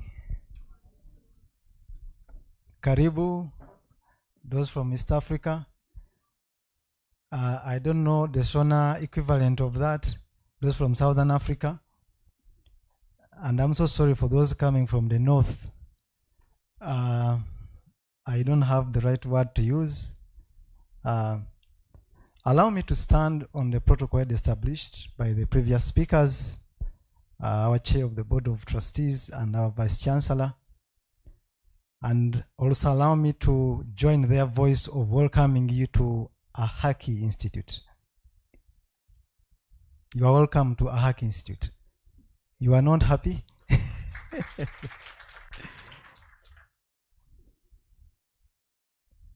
For our new students, you're welcome to the home of Afrocentrism and social justice. Returning students, you're already home, but also welcome you again. When you come back home, it is always in our African culture important to again welcome you, though you've been part of that home. We continue to approach our programs as social scientists, to mention but a few. Those are not there by mistake, but all our academic programs are crafted using a multidisciplinary lens. And while the Vice Chancellor talked about the health service programs that are happening soon, they will also have a blend of Afrocentrism, because Afrocentrism is what we breathe in the Institute. So we still have 2 running programs, the bachelor's in SRH and the PGD in SRH. I know the first cohort of our August intake will be finishing in May. PGD students, where are you? Are you finishing in May? Oh, great. So We still have those programs, but we have quite a number of other programs that we submitted to National Council, and hopefully this year they will be rolled out in our August intake. And we'll be sharing with you information on those programs. I appreciate the faculty that we have here. Some have left, had emerging activities to do, but we appreciate them. Those that are from Uganda, Africa, and beyond. We have experienced faculty. Those that have been part of the two classes, you witness that the kind of discussions that you have and the kind of conversations you have in your class are representative of the quality that the Institute is pushing forward. And we continue to source experts in the region to see that we deliver the quality education that we portray and talk about every day. So we commit to source, we commit to have those experts interact with you and pass on knowledge to all of you. We embrace diversity at the Institute. Everyone is welcome. Wherever you come from, whatever religion you have, whatever aspect or sphere of diversity we embrace at the Institute. That's how we can integrate the oxygen of Afrocentrism in what we do. You all know that in African culture, we welcome everyone. The home is open to everyone. And you cannot ask someone, why are you coming home? Because in our culture, literally we say, the home is for everyone. And you're welcome to Afya na Ahaki. So don't look at Ahaki as just your academic institution. Look at Ahaki as your home. And be ambassadors wherever you are. Portray those values. Portray the content. Portray the quality that you get from Ahaki. Such that if you are in Zimbabwe and we find you, they will know this is a graduate from Ahaki Institute. If we meet you in Kampala, if you are a member of parliament, do you have any student who is now a member of parliament for Uganda? Okay. Hopefully in the future there will be legislators. We want to see that quality when you are presenting on a bill or you are discussing in parliament, whatever country you come from. Then we will see that the DNA of Ahaki is thriving in the region. So let's be ambassadors. Let's spread the gospel of Ahaki everywhere we go. We need more students from Sierra Leone, we need more students from Benin, more students from Uganda, South Sudan, and other parts of the world that we have. So we need to have more ambassadors on board. While teaching is very important, ethics are equally critical.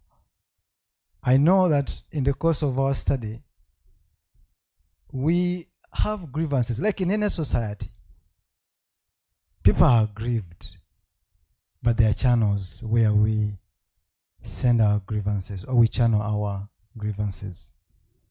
Let's embrace those offices. Let's embrace those communication channels. If, for instance, you have an issue with your faculty, the dean is available. The dean of the school is available. Channel your grievance. But don't channel your grievance to a WhatsApp group.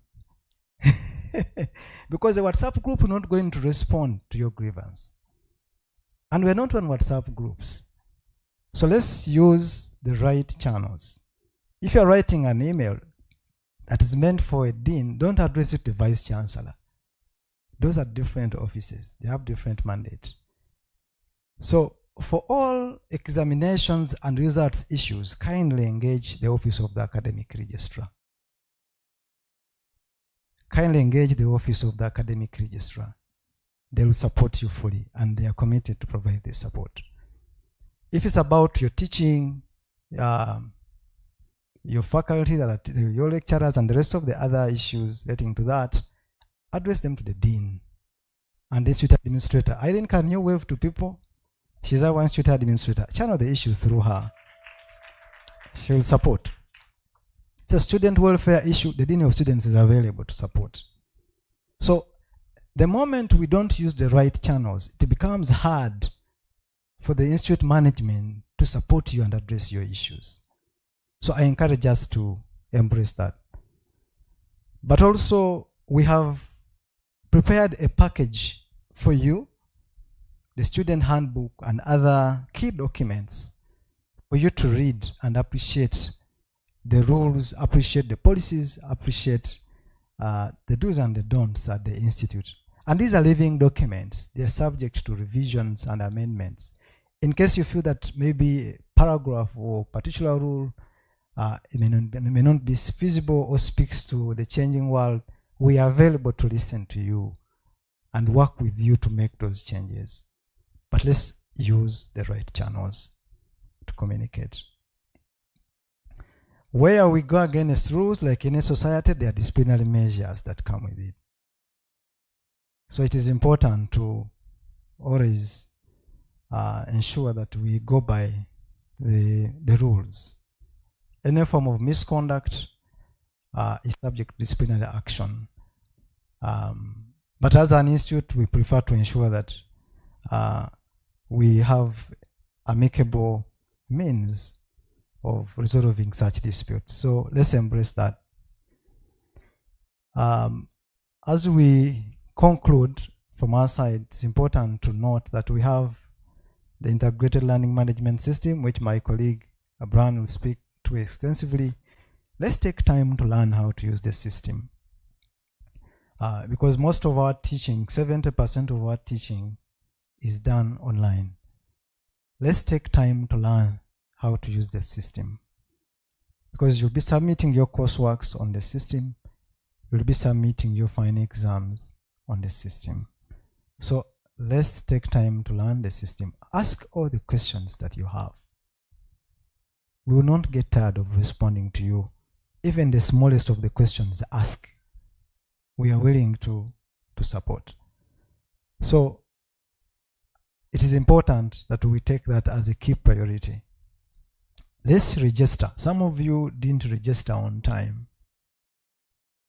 It is important that we use this week to do our registrations and submit your certified copies of academic documents, because your admission to the programs has entry requirements. So if you don't submit those documents to us, it becomes hard for us to formally register you as our student. The admission is not enough, but registration is critical. So let's work together to see that you submit the documents. They are going to be kept confidentially. So don't fear that you are going to disclose your results to anyone. They are going to be kept under lock and key. So don't be worried. But in any way, they are public documents, so don't worry. People have been writing to National Council to ask for results from people and to your name, and they have been displayed. But we honor confidentiality as a key value at the Institute. So we will not disclose or share your results or your academic documents with anyone unless authorized by law, because the law has parameters through which you can be able to share documents. So until we have a court order authorization from you, be sure that your academic documents are going to be secure with us. So let's do courseworks. Some of you missed courseworks, the continuing students. Some of you missed courseworks. Courseworks are part of the exam. Let us do courseworks. We should not miss courseworks, because the coursework contributes to your final mark. The moment you miss the coursework, you will struggle with the final mark. So I encourage us to not in any way undermine any of those courseworks. Class attendance is a must. Individual group work, take it seriously, because it contributes to your coursework mark. And let's do exams. I know some students miss their final exam. Let us do the exam. Don't fear the exam. Do the exam. It's the only way you are going to test yourself on what we've been learning from the class. So let's embrace those aspects. So I think this is not a speech day. I'm going to end here. But in case you have any questions or points of clarity that you may need from the office of the academic registrar and the dean of student, dean of the faculty, we are available to support. And we have experienced team that is going to help us shape our academic journey. So again, allow me to welcome you as I conclude to Ahaki Institute, and let's take forward Afrocentrism in Africa. The national carrier has a tagline: "Fly the crane to the Pearl of Africa." Let's fly the Afrocentrism to the Pearl of Africa and the world. Thank you.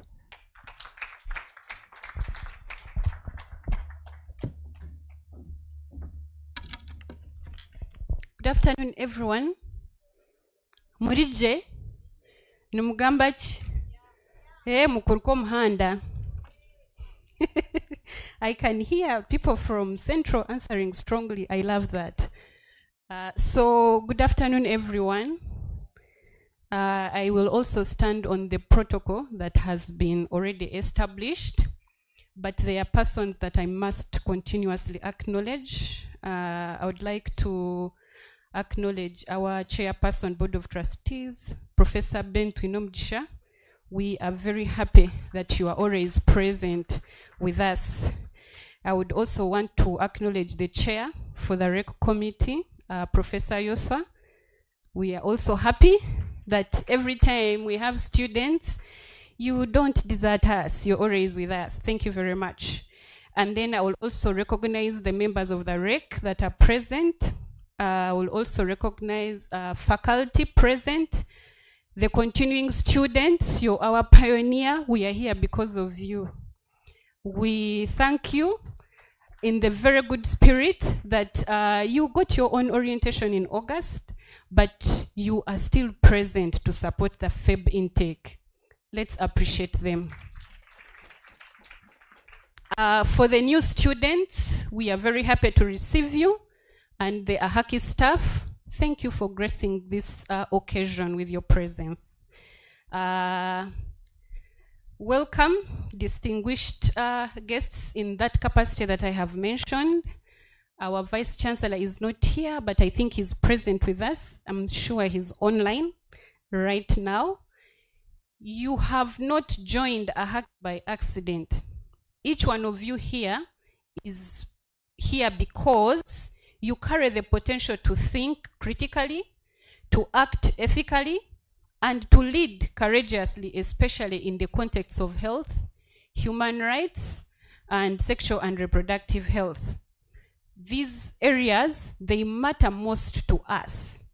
Ahaki Institute is not just a place of learning, like how the Dean has mentioned and how our Vice Chancellor keeps emphasizing. It is a space for transformation, and transformation, as you will soon learn, begins with you. As the Dean of Students, my role and that of my office is to support you holistically. We are not only here to ensure that you excel academically, but we want you to thrive in your well-being. We want you to be safe. We want to nurture personal growth, and that's why we have several platforms like the mentorship, the apprenticeship program that some of you have already been enrolled on, and we continuously bring public lectures that support you to thrive in those areas. So we are not just here for academic success, but would like to see you grow personally as individuals. And we take student welfare seriously. You have access to all our student support services. My office is always open. And when they talk of Team No Sleep, I'm part of that team. So anytime you have an issue that you would like to be supported on, kindly let us be aware of that. If you discuss in your small groups, we are not able to pick on that kind of information. But if you feel that your issue can be supported by the Office of the Dean of Students, please reach out and we shall be able to support you. I always emphasize that you apply as an individual, you are admitted as an individual, and you'll graduate as an individual. But when you meet in the spirit of Ubuntu, which is one of our principles that we thrive on, we tend to carry along and tag in groups. But we have to take caution that your personal issues should not be generalized to the entire group. So if you have a personal issue, like we have mentioned, reach out to us and we can support you as an individual. We do not want to assume that individual issues are attributed. You know what they call an ecological fallacy? Those of you that do research, where you get individual attributes and you kind of generalize them to the entire community. So speak out for yourself where need be. And in terms of groups, we have representatives. We have the cabinet. Do like this. Yes, we have the cabinet. And then we also have class presidents. We have class presidents. I think Fatna is here. We have Mase here. So we expect that if there are group issues, they can reach to us via your group presidents. But if it's an individual, use email to the respective offices. You must note that support comes with responsibility. We expect you to uphold our values of Ahaki Institute. When you walk through Ahaki, our buildings, you'll find our values written clearly on the walls. Integrity, respect, accountability, inclusivity, and excellence. Treat your peers with dignity. Engage your faculty respectfully. Use institutional resources responsibly, and be mindful that your conduct both within and outside Ahaki Institute reflects not only who you are, but who Ahaki stands for. This institution is proudly Afrocentric. That means that we value community interactions. We argue to be curious, ask questions, those that are supposed to be asked, okay? Challenge assumptions. Learn not to just pass exams, but learn to solve problems and advance justice in your communities. Let me also emphasize the importance of balance. Take your studies seriously. I emphasize, take your studies seriously, because one primary goal of why you are here is to actually study. The rest is secondary. You should also take care of your health, your mental well-being, and your relationships. You need to pay attention to those. Do not hesitate to seek for help when you need it. Strength is not just struggling silently. Strength is knowing when to reach out. This journey will demand discipline, resilience, and commitment. There are going to be moments of challenge, but there will also be moments of discovery, growth, and pride. Walk this journey knowing that you are not alone. We are all here, and each one here has gone through what you're going through, and they are still going through it. So they are there to support you. Once again, I welcome you to Ahaki Institute. We are proud to have you. We believe in your potential, and we look forward to seeing you leaders advancing social justice and transforming health systems in Africa and beyond. We have special packages for you, and would like you to please participate in those packages. We have a football competition between the staff and the students. So we will be able to get the teams. I know for the staff, they are ready. They are ready with their jerseys for you. So students, I'm on your side. We have to take it. Yes, and then in the good spirit, we also have a freshers ball on Friday. Don't run away after learning on Thursday. Keep around. We have a freshers ball in a very good spirit. Let's welcome the freshers. They may not look as fresh as we are calling them, but let's treat them as one and welcome them on that day. And then please do not forget to attend your face-to-face classes that are starting tomorrow. They contribute 30% of this entire curriculum, and they are actually mandatory. Thank you very much.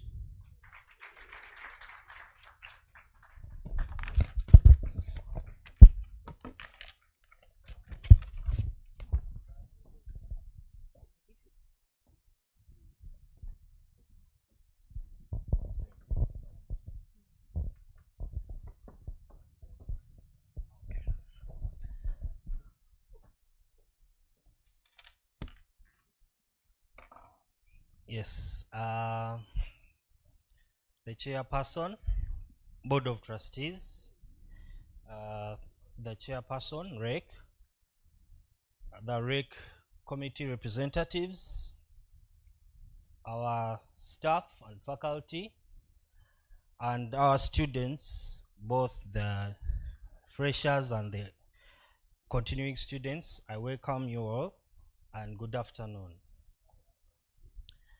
Yes, my name is Mark Athansubuga, Institute Controller. Forgive me for me, I prepared slides because I know the information I'm going to talk about, you prefer looking at the details. So before I start with my slides, I would like to thank the continuing students for their commitment in terms of making their payments, both the tuition, application fees, and all the related costs. So going into the slides, due to time, I'm just going to take you through, first of all, our tuition fees. As you can see, all students are required to pay their tuition as approved by the governing council. And in the package they're going to give you, there is a student handbook where all the fee structure is available, as well as in the admission letter and also on the admissions portal. As you're aware, the national students, you're required to make your payments in the local currency, and the international students make their payment in USD. Let me first. All right. So our financial policy has specific requirements that at the start of the academic year, we require students to have paid at least 40%. Now that you've joined, we urge you to make a commitment to make payment of the 40% tuition, and then the other 30%, we require that you make the payment at the beginning of your courseworks. And we believe that it's prudent that the final 30% should be paid before the exams. So we try to break it down to make it easier for the students to make installments. Those who can make full payment, you are highly appreciated and encouraged.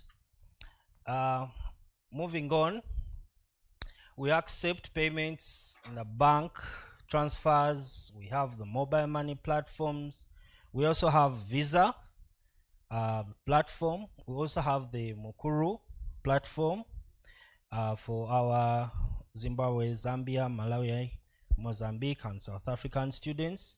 All these avenues are to make the payment process as seamless as possible, and we believe that with these different platforms, there will be very few challenges.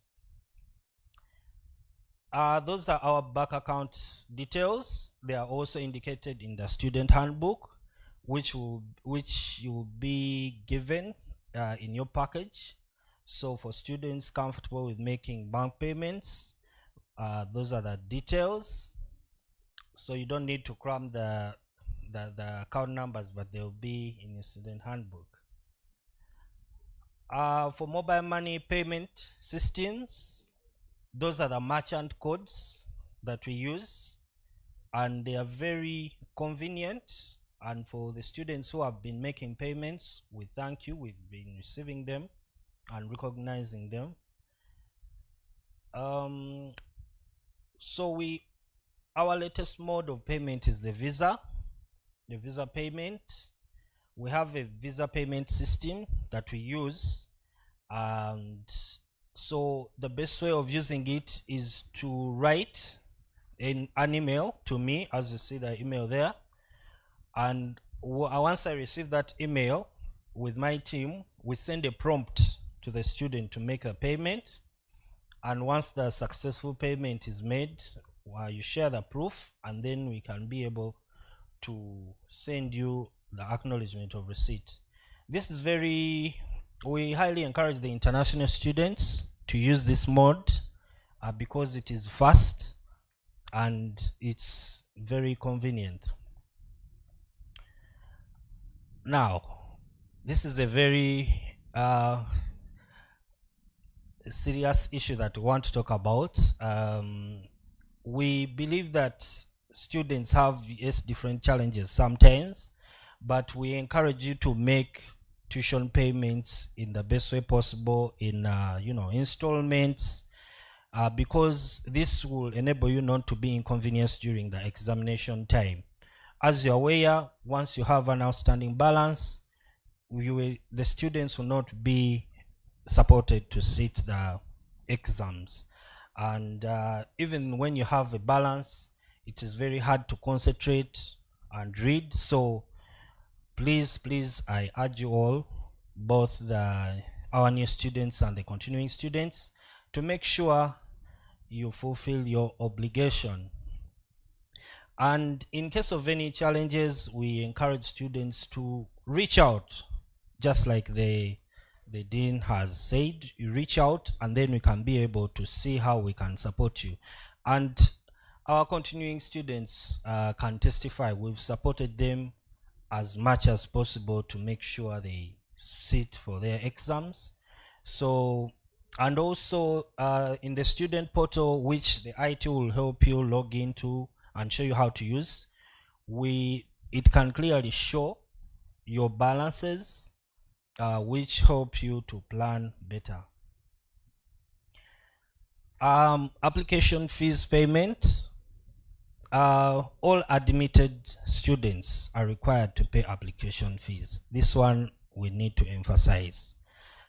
Yes, we've tried to exhibit the spirit of Ubuntu to make sure all students are admitted, those who have paid and those who are yet to pay, but we request that please, in this beginning of this semester, you need to pay the application fees, as you can see, and this applies to all students, those who are on full scholarship, partial scholarship, and even self-sponsored. They are all required to pay the application fees. It's important to share the proof of payments with the support of our institute administrator, or even when you write directly to me. Once we receive this proof of payment, we can swiftly work on the receipts, and those students who haven't yet received their receipts, we are going to make sure this week you receive them, since we've finished doing our reconciliations. I want to talk about the National Council of Higher Education fees. All students are both national and international. It's mandatory to meet this payment, and for the national students, you're required to go through the URA portal, where you generate a PRN and then make the payment. However, we also provide support for both for all students, particularly the international students, since they don't have teens. So what's the way we support them? When you're making payment, you can also make the payment to us. And even the national students who are facing challenges, you can make the payment to us. And in collaboration with the team and National Council of Higher Education, we will make the payment on your behalf. But it is a mandatory payment.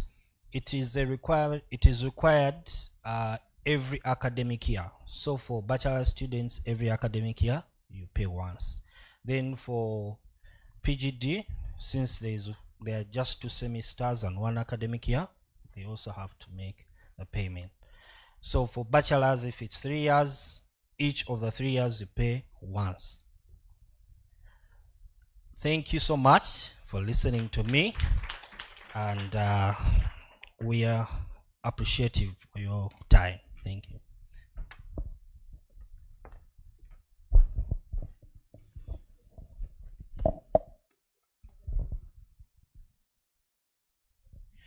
Good afternoon to us all. All protocol observed. Allow me to add my voice to those of previous speakers to welcome you to Ahaki Institute. Our continuing students, our freshers, you are most welcome. My name is Brian Sendaula, and I supervise the IT team at Afian Ahaki that is responsible for providing you with the infrastructure that is necessary to support the teaching and your learning. So I will briefly walk you through that kind of infrastructure. There are no slides prepared. The team has decided to do it a bit different this time. So there's a center at the administration block just right over there that has been set up in such a way that our students will have a hands-on experience interacting with the different systems that we have in place. So I will just mention the different systems and what their role is, and then we can take it up from there at a later time. So one, I will start by letting us all know that as Ahaki Institute, we are part of the Research and Education Network of Uganda. So in as far as research goes, it shows our commitment to providing you with top-notch research materials. Our membership with the RENU organization assures you of the competence that we have in our research processes by providing you with all the knowledge materials necessary for that. And then again, we have EduRoam, which is available for all students here in Uganda, when you go to Kenya, everywhere that you have the consortium operating. So you're assured of instant connectivity wherever you go. So even at Ahaki Institute, all you need is your login, your institute email and password. Moving on, for all our official communication, all our students have emails that have been created for you. And I know the different offices, the office of the academic registrar, that of the dean and the bursar, those are the communications that will be going through that particular channel. So all our official communication will be via email, and our students, I am certain that most of us have logged into our emails. So we have an application portal. I know most of us have used it because that is how we submitted our applications for the different programs. Then we have an admissions system that is managed by the Office of the Dean of Students that handles all processes concerning the admissions.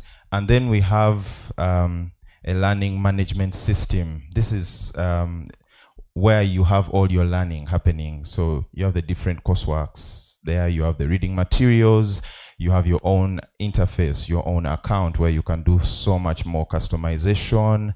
I don't want to bore you with a lot of technical jargon, but the experience, I know it has been good for our continuing students. Then we have a library management system. It's integrated in such a way that you have online resources, and I'm talking about you have access to international journals free of charge. The students have not clapped. Free of charge. Yes. So that goes ahead to show the extent of investment that Ahaki Institute has pushed into having your learning as efficient as possible. So I know this is something that came out from our first experience. I know the president, the guild president knows about this, but we have made tremendous changes with our library infrastructure. So we've added to the book collection, the physical book collections, and the system is also up and running, which was not the case as of last time. Then for events, for quick happenings at the Institute, all the updates, we have a website that is ahakiinstitute.ac. That is where we have, that is the one-stop center for all our communication. That goes beyond the different social media platforms that we have. The website is also available for you to check any updates, and I know if you've not visited our website, you will have the opportunity when you visit the administration block. I will end my remarks by letting you know that we have a support system that is capable of handling the volume of traffic that we expect. We have a dedicated team, as earlier introduced. We're working with people that know exactly what they're doing, and they're young and energetic. So we won't tire for any support calls that you push to us. And our commitment, again, is to make your learning as seamless as possible. So for any support, kindly reach out to us. I know our emails will be shared at a later stage. And I thank you so much. Thank you so much. Please upload the panel.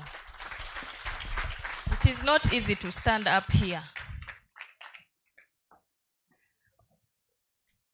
Okay, so now that you've heard from our experts, we would like to clarify a few issues that might be lingering in your mind. If there is some question that was asked and you didn't get it, if there is a statement that was made and you didn't get it clearly, or if you still have questions in your mind, now is the time. Please put up your hand and I will walk to you, or Karim will walk to you, and you'll be able to share those with us. And the very able team behind me will give you a conclusive answer. Thank you, Karim. There's a gentleman at the back. As the people online also prepare to either speak to us, or you can write your question or comment in the chat. Thank you. Thank you. By names, I'm called Tom Obel. Tom Obel is a Luo. He's a Langi by tribe from Oyam district. I'm here to represent the team from Northern Uganda and West Nile. Yes, thank you very Myself, much. and where are you if you are from West Nile or... Yes, thank you. Afoyo Bino, Afoyo. I want to start by giving appreciation to the management of Ahaki Institute for giving me an opportunity, and for us, the freshers, to join the Institute. I'm joining as a student for PGD, and I'm glad. Thanks for giving me the opportunity. Permit me also to appreciate the brain behind this program. That we, the Africans, can come together intellectually to train ourselves, to grow up ourselves, to develop our continent. Can you clap for yourself and for our leaders? And again, as a cultural leader, I'm a cultural leader, by the way. Yes, I'm a minister or a chief for education in my clan. My clan is Okarawo Kuyurole. I'm a Lango by tribe. So I want to appreciate the institution so much for appreciating culture and grooming our culture. I was so humble when I see people coming up and speaking their language, and I was so glad. Yes, that is why we are here as Africans. If we can join together to groom our culture, it is where to go, and we shall be glad of that. How about one or two inquiries? One, on the registration to our dean and academic registrar. I don't know. When I was coming, I did not carry my academic documents, but I have my digital documents. Now that we are going digital, am I allowed to register using those the digital that I've carried? That is a question. Thank you. Number two, I have also recommendation to the IT team. I was among the first student who paid my admission fee on the 15th of December. But as I look at my student portal, it shows it's spending. I don't know where the money has gone. Am I registered or not yet? Or am I admitted or not? Because I don't know. So if it's a system error, can we work on the system error earlier so that even our results, we are sure that is going to be what? Very correct. Thank you. The last one. We have two courses. That is number one, the bachelor course and the postgraduate. When are we planning to bring in the masters on the ground? Thank you. May God bless you for giving us opportunity. Apoyo Matek, I think we see our next guild president. Just a joke. Yes, we have someone else there. Good afternoon, everybody. My name is Monica Agena. I actually am also Lao, but unfortunately I can't speak the language.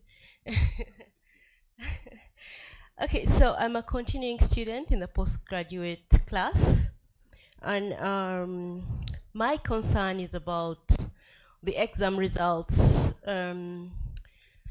When we wrote our coursework, we weren't given time to have a look at all the results or dispute them. And so when the final examination result came, some of us didn't really excel, and someone is saying I'm not alone.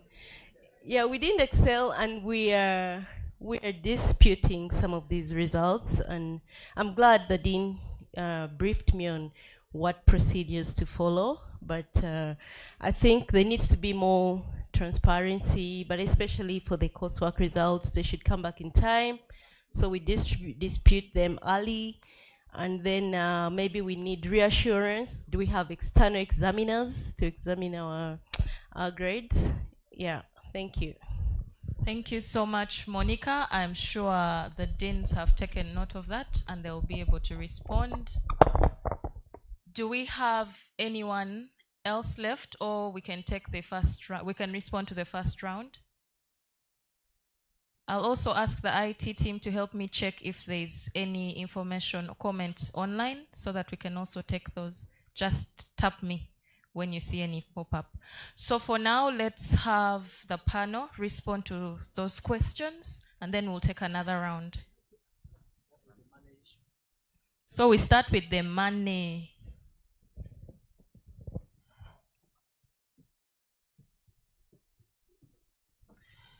Yes. Tom, thank you so much for your concern. I actually updated your details last week, and the system reflected that the money has been paid. So I'm surprised that it is showing otherwise. So I'm going to liaise with the IT to rectify the issue. But I saw the details of the money that you paid, and I updated the system. Thank you. Thank you, Mark, for assuring people that their money reached safely. You know, money is a serious issue, so it has to be sorted first. And in case you have any inquiries on your money, reach out to the administrator, but also we have 2 WhatsApp numbers where you can send a WhatsApp communication, but also you can call the numbers. There are about 3 numbers that we have, 3 lines. So let's call, let's send WhatsApps, let's send emails to inquire. Don't go on social media and say, my money is not yet reflected. Kindly reach out to us. We'll be able to support. And I thank Abel for raising it in this platform. Social media is not the right platform for us to share our concerns. On registration, why we require the physical documents is for us to verify, because we are obliged by our regulators, the National Council of Higher Education, to confirm that what you have shared digitally actually is a true record. We don't have that extra, or I don't know how to call it, extraordinary eye to confirm if they are falsified or if they are accurate. But when we look at what you submit, we look at the seals. Unless someone contests, then we can require, for instance, your neighbor to verify if you have those records and what. So the physical verification is very important. But I know when we are applying, you submitted your digital copies. So we also, I think, require you to present certified copies of those, because your institution is certified. For instance, for PGD students, you must have a degree as a requirement or the equivalent. So we need your university to certify that actually got that qualification. The rest of whether they are accurate or not is another matter.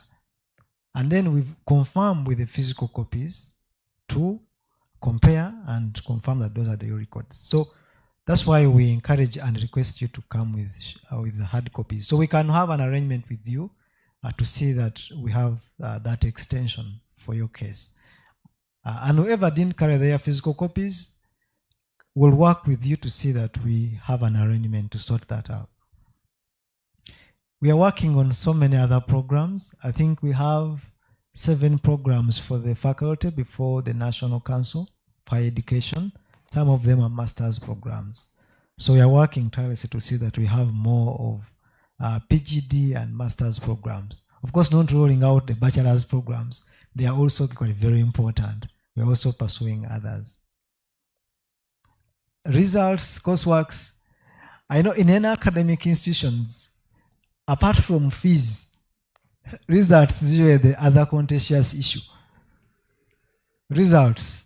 I think even food, in some universities, people striking about food.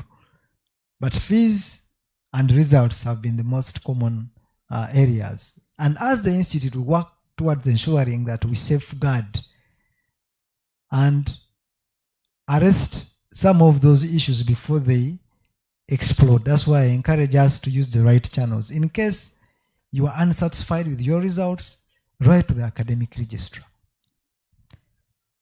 But we are not going to squeeze the faculty to give you a mark. They have the discretion to award because they have been teaching you and they're marking your exam. So for us as management, we cannot put a mark for you. I cannot put a 70 for you as the academic registrar or as the dean. I can't. It is your faculty that's supposed to give you a mark. Of course, we check the quality at our level. So we give them the professional authority they have to award marks. Otherwise, if we mark, the faculty is marking, I come and mark, I don't think we'll have a quality academic institution. In case you're unsatisfied, kindly write to the office of the academic registrar and say, I received this mark. I don't think this is what I expected. I know all of us don't expect what we get. I think it is a fact. But the channels are available. And some require fees. If you want a remark, there are fees gazetted to be paid. And I think the student handbook is elaborate on that. Some will sit special exams. I know some of you missed exams. And you communicate with us formally. So we'll arrange special exams for you. Some have retakes. So if you have a retake, you also follow the procedure and do a retake. So we don't want to bend academic rules. Much as we want to have more students, have big cohort of alumni, but quality is at the center of what we do. But I know if you work hard in your class, you attend all the classes, do all the assignments, interact with your colleagues in groups, you will pass. The pass mark for bachelors is 50%. If you work hard, you can get a 51. For PGD, it is 60. That's why I emphasize in my speech that the courseworks are important because they contribute 40% of your results. So if you miss the coursework, you may be so lucky that you can get a 60, but you will not have passed because you would have missed a 40%. So I encourage us to do all the courseworks and also do the final exams. In case you have challenges with the faculty, reach out to the dean. We are going to see that we sort out those challenges. Our faculty are professional people, they are ethical, and actually some things you can engage with your faculty. For instance, if you are unhappy with your coursework, or your coursework is missing, reach out to the faculty, then they will reach out. In case you are not supported, then you can reach out to us. So work with your faculty. They should be your colleagues. They're going to be supervising you.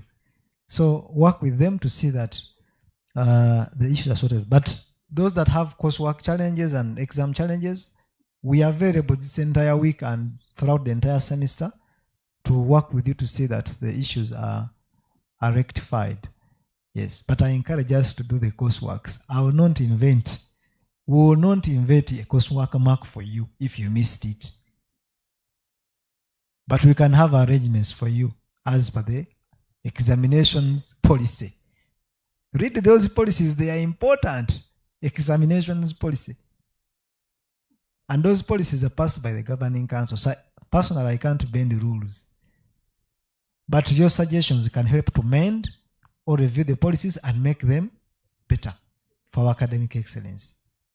I think those are the few things that I observed in the comments. I don't know, Alima, if you would like to add. There's no question for ICT for now. Thank you. Thank you so much. I think that was a satisfactory response from our panel. Do we still have any? Yes, Rodin?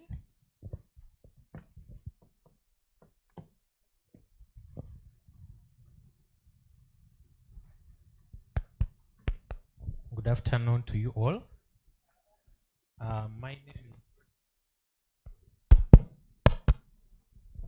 My name is Rodin Chitandwe. I am also a student, a fresher, and I am doing a PGD. Of course, one person asked about the external examiners. I wanted to inquire. Of course, I know that Ahaki Institute has in-house lecturers that do the day-to-day teaching. So my inquiry was about, for every end of a module, do we have room where we invite external facilitators to come in and maybe do a wrap-up or a grounded conclusion of a particular module? Thank you. Thank you, Rodin. Any other person before I turn it over to the panel? IT, do we have anyone online? Okay. Don't feel shy to ask, especially in this huge gathering. And there is no silly question, by the way. Because after, if you ask in your small group, no one will answer you from there. So it's better you bring it on the table. You know, in Africa, they put a fireplace, and then you bring out all your grievances and issues, and they are sorted from there. So that at dinner, you don't quarrel over dinner. You see? Thank you. My name is Alan, and I'm a fresh as well, sitting with my fellow freshers here, so we didn't get answers. But my question is, we had quite different expectations for this orientation. Particularly, we thought we were going to be taken through what the learning at Ahaki is going to be like. For example, after this 1 week of study, what next? How are the online classes going to be organized or prepared? What time? What so forth? I had been checking the schedule. I thought we had some other session that is going to discuss that, but I noticed it's not there. Or possibly if there is a departmental kind of orientation that is going to take place, I don't know. We were as well asking, are we going to study a module per module, or we are going to study all the 5 modules at a go and then do the final papers at the end of it all? The exam is going to be online, or it's going to be a physical exam here? Like, quite a number of questions. So if you could respond to some of those, it would really give us a bigger image or a broad picture of what we are going to be entering through, so that we can plan very well. When it comes to semester 2, does it also necessitate us to come here for a physical 1 week, or it's going to be a crossover online? Yeah, so thank you. Very important questions there. Clarity will be provided. Any last one? Any last question that needs clarity? If there is none, I hand over to the Dean of Students. Thank you very much, Abdul Karim. Thank you for the freshers, Rodine and Brian, for asking those questions. I will start with the question raised by Rodine. Yes, we do have external examiners, and our external examiners are not in-house. We have external examiners from the University of Pretoria. We have some from Nigeria. We have some from Malawi. We have a health commissioner from Malawi who is our examiner. We also have external examiners from Makerere University. So we also have what we call guest facilitators that come during the end of the session. I know the bachelor's class had one from the Netherlands, Professor Auma, who came to wrap up. So be rest assured that for every module that you have, there is an external person that will come to do a wrap up. And then we also have, I think now I'm crossing over to Brian. Brian, orientation is the entire week.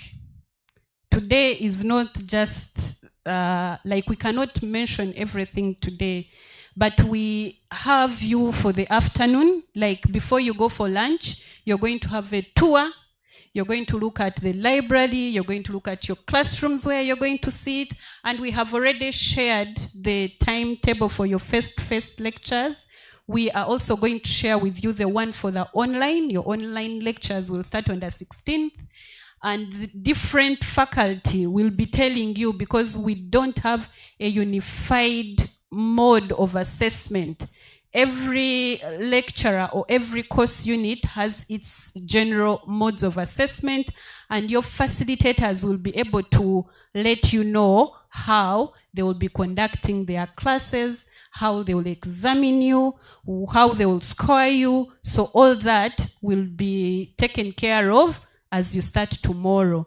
But for you to know is that your examinations will be online, and be mindful that we have plagiarism checkups. So we will be sending emails to persons that don't use AI intelligently. You will be summoned to a disciplinary committee to answer why you cannot intelligently use AI to do your coursework. Other than that, I think the rest of the things, you'll be able to get to know them day by day. By Friday, Brian, I am assured that you'll know how you'll be assessed, you'll know how you'll be graded, and then we'll be looking forward to also supporting you. We'll be around. Thank you.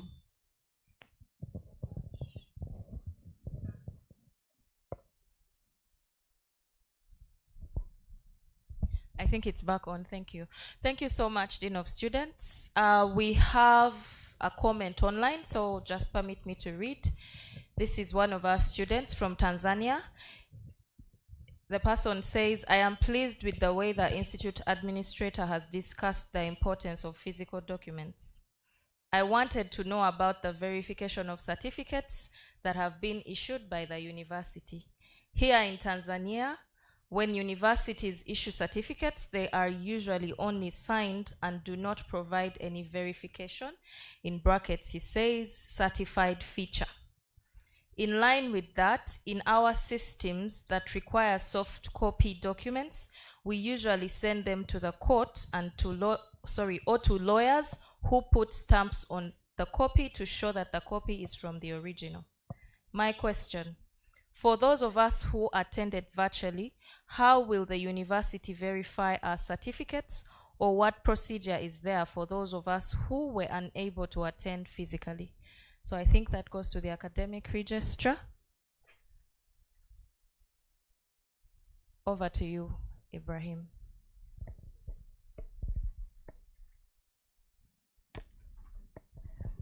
I think the question is, I can't say there's a standard answer for it because each country has a regulatory regime for academics, and we'll be working with each student case by case.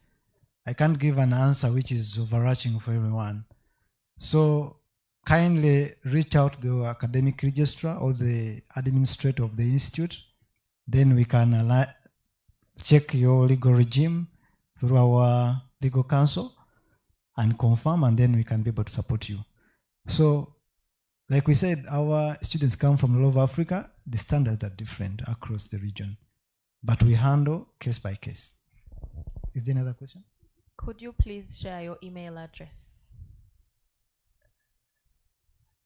They are going to share in your groups. Okay. I know. I don't know when the bachelor's or PGD new students will have their WhatsApp groups and pick their representatives. They usually draw an instrumental role in channeling your communications. They will share all the platforms, but I think even your student portal, the records of those critical emails are there. These will be shared. Thank you. Okay, thank you. So you will get the email address, but I've also received the numbers that you can WhatsApp. So for MTN, you can send your comment, question, grievance, or any point of clarity to +256 773 01 6853. That's MTN. Then Airtel +256 744 61 6801. But like the panel has said, this information will be shared to you on the platforms that the admin team will create. So don't hesitate to reach out to us. The guild is also here, so you can reach out to the old guards. I'm sorry for calling you old. Yes, but you're more familiar with the system, so you can hold their hands and make sure that they are not challenged in any way. I don't know if we've answered all the questions. I think we have. Our time is fast spent. Please thank the panel for answering all those tough questions. I think that's not appreciative enough. On my right, please, let's energize the panel. Thank you so much. As you take your seats, I would like to welcome the next speaker who is going to lead us through the next session. And this person has already been introduced, but I'll reintroduce him. Nimrod Muhumuza, please make your way to the stage. Yes, that's the spirit.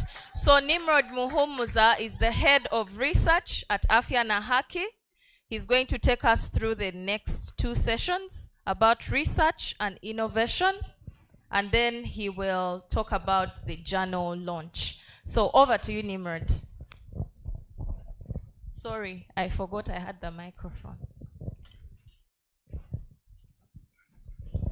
Thank you, Lenny. I would like to stand on existing protocol, but make a special welcome to our continuing students and the new ones. But also to say, even as you are unhappy with the results, which is good, it's good to want to do more, but you did well. You did well. On average, you did really, really well.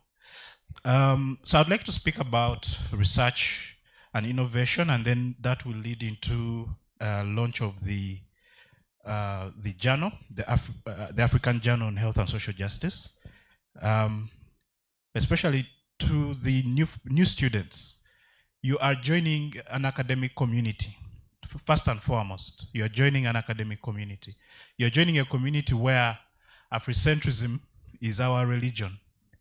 Even though there's no clergy, there's no gospel, there is no, we don't have a Bible, but it is a practice.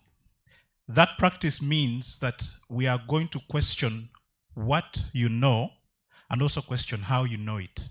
And I think as we went through the semester last year, one of the things that I kept emphasizing to the students was that come prepared to challenge your conception, your assumptions. What you think you know may not necessarily be accurate.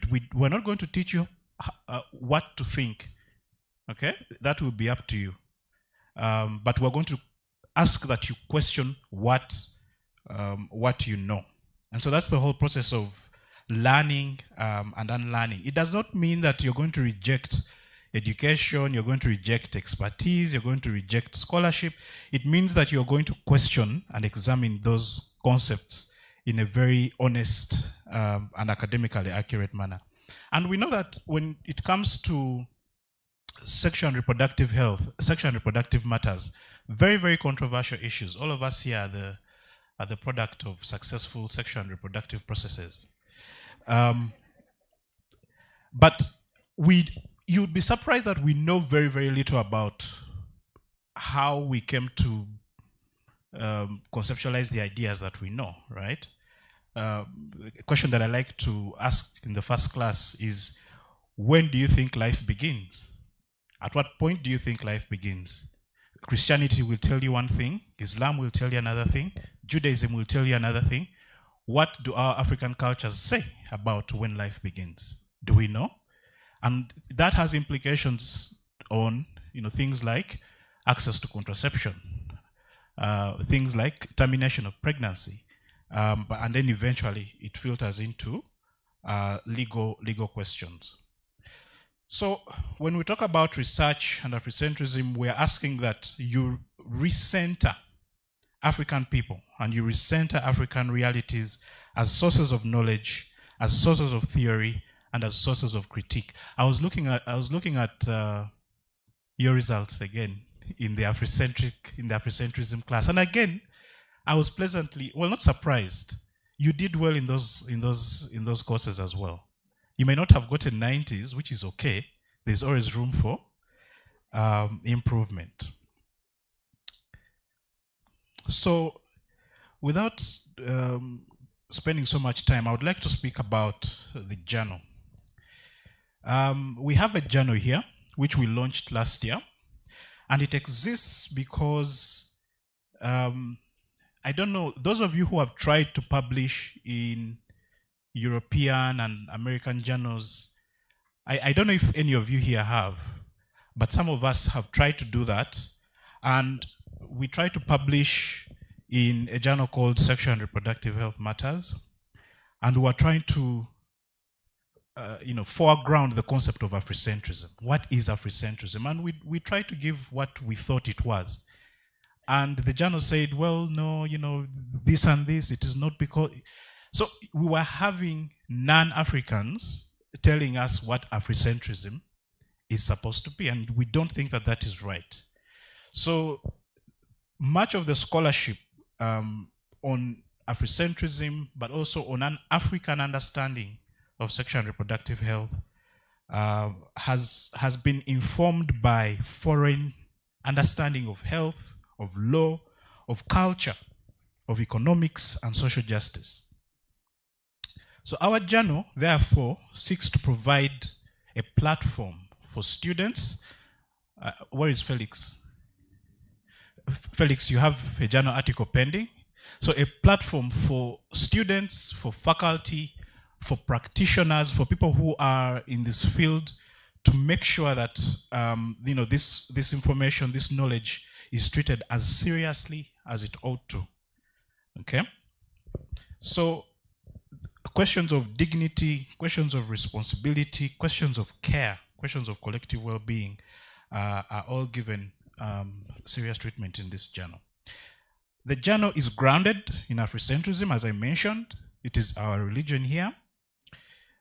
It is very, very clear-eyed about power, and it does not seek to romanticize culture. Culture is a very, very it's a very, very controversial thing when we're talking about sexual and reproductive health. Okay, and I was glad. I think it was Bridget Okezabu who mentioned Dr. Musisi's admonition: always use your so-called surnames. And this is important because when Europeans came here, the first thing that they tried to make us lose were our names. When they took slaves to America, the first thing they did was to change our names. And in some cases, they would brand people with initials of the slave masters. So, again, the importance of understanding these concepts cannot be gainsaid. So when we're talking about the African Journal on Health and Social Justice, this is not a journal that treats Africa as a case study. We are not simply a case study. We are a site of knowledge. We are a site of critique. We are a site of innovation. Those of you who have been to the taxi park, I don't know, old taxi park, new taxi park, all of you, there's a lot of philosophy that is generated in that taxi park. A lot of knowledge that is generated. So many good sayings that are generated in there that you will never find in a non-African journal. Okay? So, our journal therefore seeks to contribute to a small but important body of African scholarship that is reshaping how health and social justice are understood on the continent and beyond. And I'd like to close with this, especially for the students and early career researchers. Do not apologize for being African. Do not apologize for the fact that our names are too complicated or too long. Your work does not need to apologize for being African, for being interdisciplinary, or for being justice-centered. Nonetheless, it must be careful, it must be rigorous, and it must be accountable to the people whose lives it speaks about. You all have flyers on your tables about, you do? Yes. Those flyers indicate the papers that are going to be contained in the first issue. Now, just to give you a heads up, the journal has a multinational advisory board and a group of editors, of which I am editor-in-chief. All the papers that you see there have gone through rigorous peer review, and they have been reviewed several times. So, at this juncture, please permit me to invite the chair of our Research Ethics Committee to launch our pre-issue, for a pre-issue launch of this journal. We are working on making sure that the papers are uploaded by the end of the week, although they were supposed to have been uploaded today.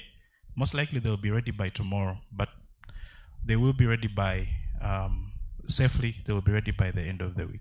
So allow me to invite Professor Joshua to launch, to make some remarks and launch the pre-issue of the journal. Thank you so much.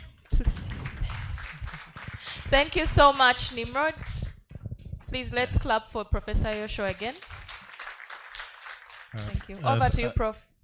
Thank you very much, Mr. Editor-in-Chief. I'm pleased to have been asked to participate in the launch of the inaugural issue of our journal. A lot will ride on the success of this journal, and much of that success will come from us, the primary stakeholders. we need to contribute, and we need to read the journal. We shall need to cite what is produced, and we build the impact factor for our journal. It's a very serious undertaking, but I have no doubt that with the determination shown in all other aspects of matters Ahaki, we shall be up to the task.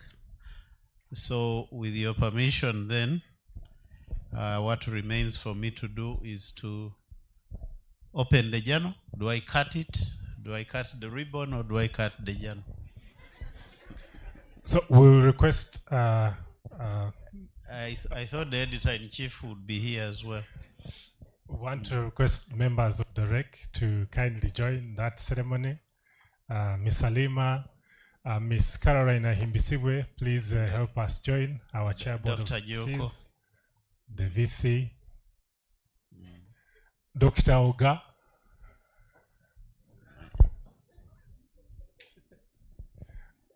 where is Her Excellency, the Guild President? Please kindly join that platform.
So allow me to thank again the chair for the REC, Professor Joshua Dambisa. Joshua, I want to thank you again for honoring this ceremony, and all the members who have joined us. Whoever wants to sign, please feel free to sign again. But this comes with an effort, like how Nimrod has mentioned earlier. We want to change the narrative of struggling to publish our narrative as Africans on our continent. So let's utilize this journal of the African Journal of Health and Social Justice as much as possible. Ladies and gentlemen, we are winding up our sessions for the day, and which I could call one of the premier sessions for today. I want to invite the Dean of Students, Ms. Halima Komuhanji, will be taking us through the next session. And I want to request our Guild Council to be on standby as we get into the next session. Don't worry, it has space for all your signatures. Even during lunchtime, you can sign, even later. Don't worry. So allow me to invite the Dean of Students to take us through the next session. Let's give a round of applause.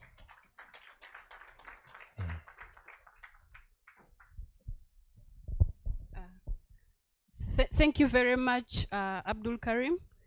And for the external people, I think you have seen, we have those services. You've seen Lenny and Abdul Karim. They are professional at what they do. They are professionals.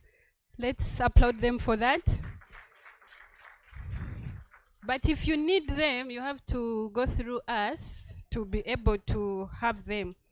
So without wasting time, last year we had elections, which I want to believe were free and fair. For so many months, we have not had people come to protest and say that the elections were rigged. So we feel that this is now the right time for us to swear in our, so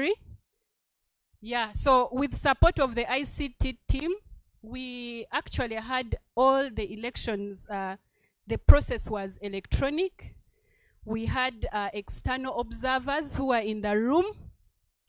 Dr. Lwanga was there to listen through all the campaigns.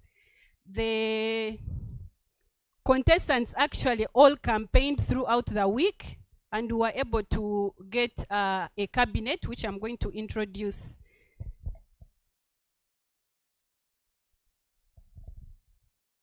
So I introduce to you the Guild Cabinet of Ahaki Institute 2025-26. Our Guild President is Masi Agaba. Please come forward. And then we have the Vice President, that is Ivan Kauki. We have our Prime Minister, Lunkuse Chanel. We have our Speaker, Felix. I think Felix nailed our dress code today, so we appreciate him for that. So Felix Oundi is the Speaker of Ahaki Institute. And then we have the Deputy Speaker, that is Ronald Atujchire. And then we also have the MP for the School of Health Policy and Administration. That is Lanyero Agnes Frida. And then we also have the Minister for Internal Affairs, that is Victor Mukosia. He understood the assignment for today. Then we have our Minister of External Affairs, that is Diana Apio, from Kenya, all the way from Kenya. She traveled to be here with us. Let's appreciate her more. All right, work without play makes. Okay, we have that covered. We have the Minister for Culture, Sports and Entertainment, that is Nakanjako Elizabeth. Last, okay. All right, so our Minister of Finance was not able to make it, but we have a very good representation. And without wasting time, we have the Commissioner of Oaths, Dr. Adrian, in the room, who is going to support us to make this cabinet swear in. So we are happy to have you. And colleagues, this is the cabinet. Not the announced, but the elected. Dr. Adrian.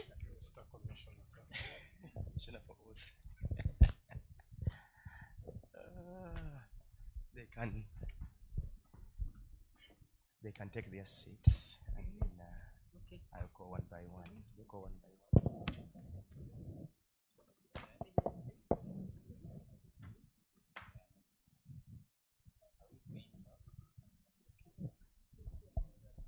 Please take your seats. Oh, your seats are their side. Oh, okay. We can get more chairs here, yeah. So you go one by one. Present the oath that they're going to take.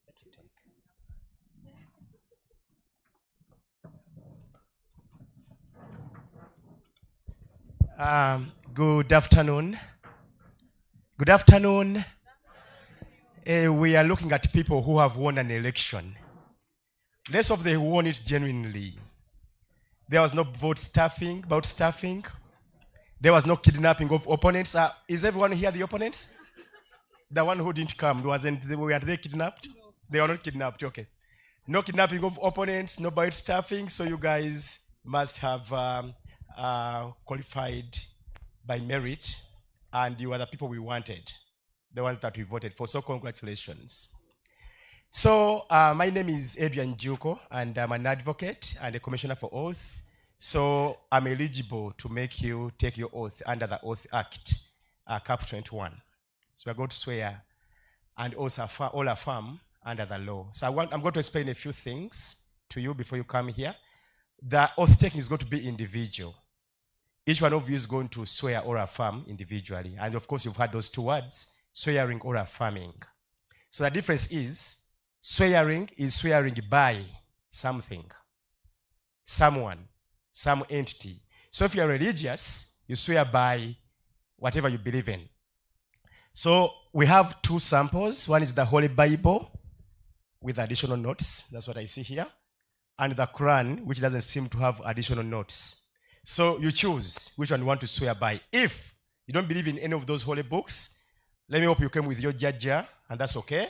You just hold on to your jaja somewhere. We shall allow your jaja to also swear by your jaja.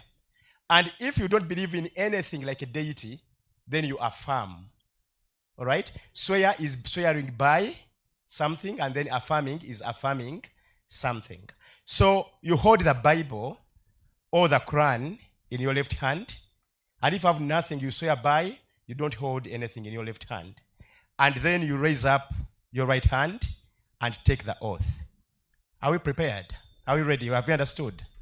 If you read any word wrongly, like Solomon, and you read Solomon, you are going to repeat the oath until you can pronounce the word correctly. If you fail, then there's no oath. Solomon has been a big problem to Ugandans. So if you come here with Solomon, no swearing. And then finally, the effects of swearing. After you are sworn in, then you are now in office, essentially.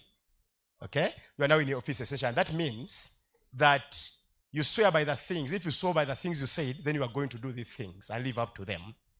So we may take you on for perjury in case you lied about this oath. So be careful. There are legal implications here. We shall take you on. All right? And then the order of swearing is going to be by order of precedence. That means the big boss swears first.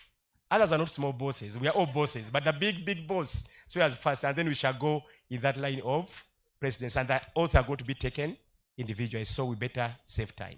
All right? So, who is the boss? What does the boss believe in? Bible. The Bible. So left hand, the Bible. And then you raise up your right hand and swear. Now, here we go. Okay. I, Masi Agaba, being sworn in as president of the Ahaki Institute Guild, do solemnly affirm I will support, uphold, and defend the Ahaki Guild Constitution, that I will faithfully discharge the duties of my office with honesty, diligence, and fairness, and that I will strive to promote the welfare, unity, and empowerment of all members of the Ahaki Institute community. So help me God.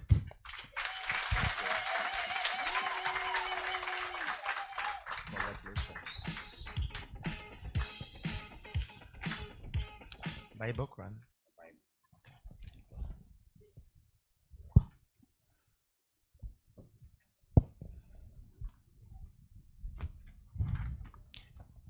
I, Coach Ivan, being sworn in as a vice president of Ahaki Institute Guild, do solemnly swear that I will support, uphold, and defend the Ahaki Guild Constitution, that I will faithfully discharge the duties of office with honesty, diligence, and fairness, and that I will strive to promote the discharge,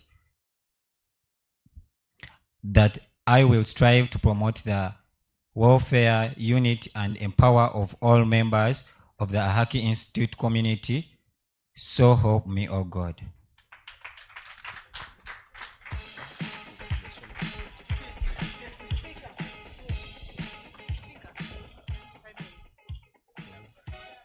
Madam Speaker, welcome Bible. Oh, Prime Minister. Oh, okay. I, Lunkuse Shonorina, being appointed the Prime Minister of the Ahaki Institute Guild, do solemnly swear that I will truly and faithfully serve the Guild in the office of the Prime Minister, that I will uphold the values, the principles, and the objectives of the Guild, and that I will discharge my duties diligently and honestly and in the best interests of the Institute. So help me God.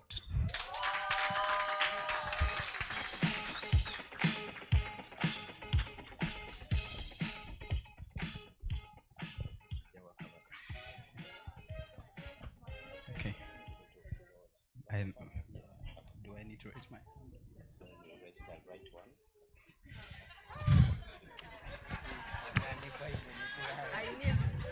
I, Onan Felix Olindi, being sworn in as Speaker of the Ahaki Institute Guild, do solemnly affirm that I will support, uphold, and defend the Ahaki Guild Constitution, that I will discharge faithfully the duties of my office with honesty, diligence, and fairness, and that I will strive to promote the welfare, unity, and empowerment of all members of the Ahaki Institute community. So I affirm.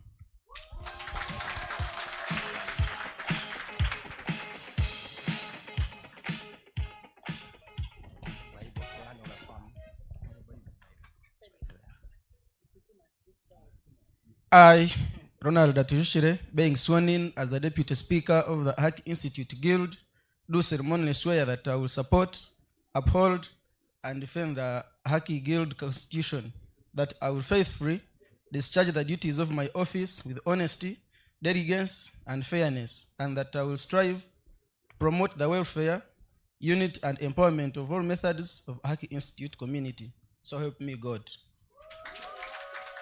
This one is going to repeat.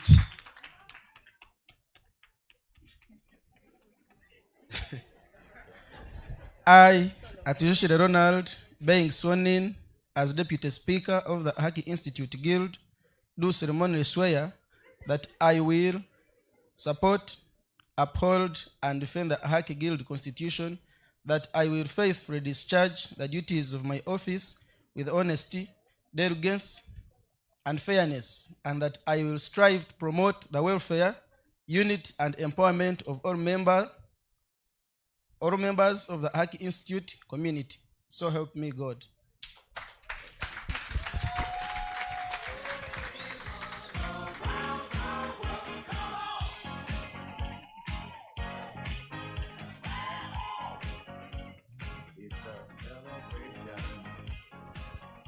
Bible? Yes, Bible. Thank you. I, Laniero Agnes Freda. Thank you. I, Laniero Agnes Freda, being appointed a minister of Ahaki Institute Guild, do solemnly swear that I will truly and faithfully serve the Guild in the office of Minister of School of Health, Policy and Admin, that I will uphold the values, principles, and objectives of the Guild, and that I will discharge my duties diligently, honestly, and in the best interest of the Ahaki Institute community. So help me God.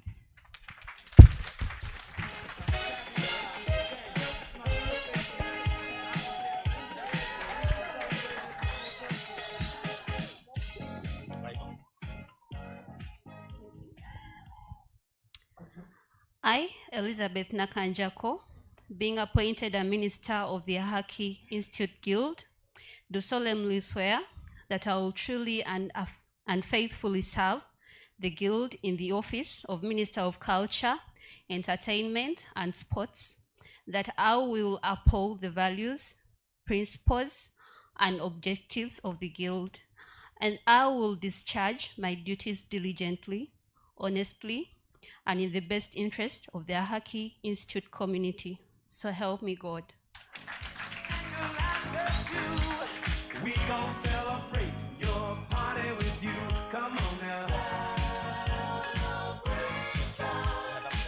Let's all celebrate and have a good time.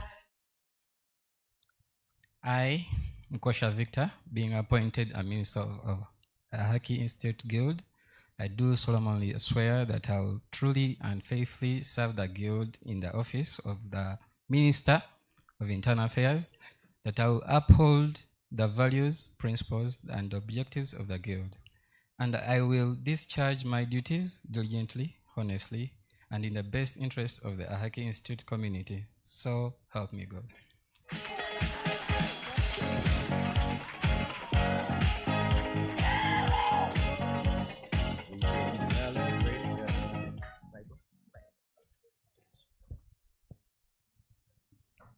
I, Diana Lea Apio, being appointed a minister of the Ahaki Institute Guild, do solemnly swear that I will truly and faithfully serve the Guild in the office of the External Affairs.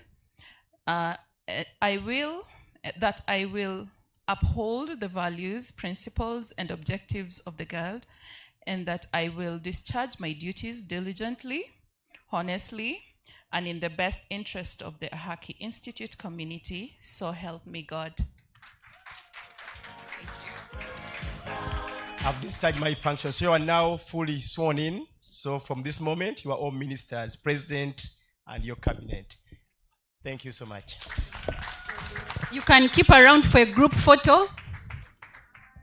Is there someone taking a group photo for the team?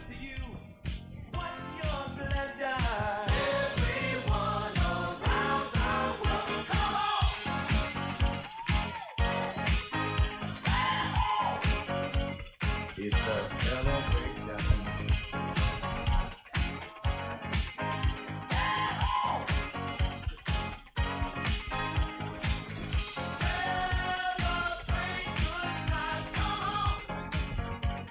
It's a celebration. Celebrate good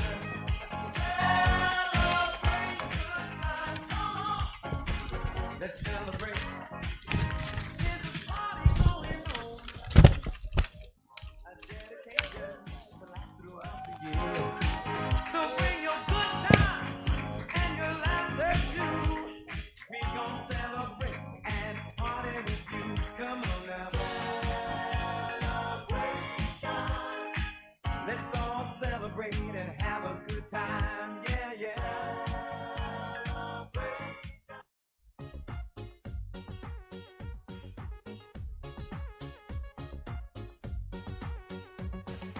Don't wanna be a bus driver all my life. I'm gonna pack my bags and leave this town. Grab a flight. Just a minute. Right? Just a minute. Could the Guild please first come and take another picture with the leadership of the institution?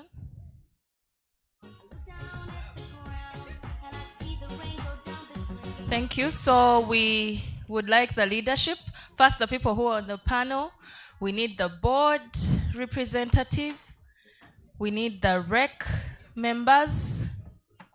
Please come join in this picture.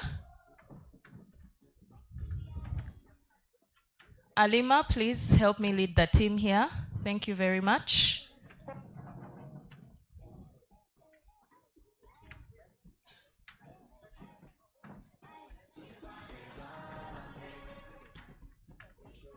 You know, we need to be authentic so that nobody will say, this is a forged guild.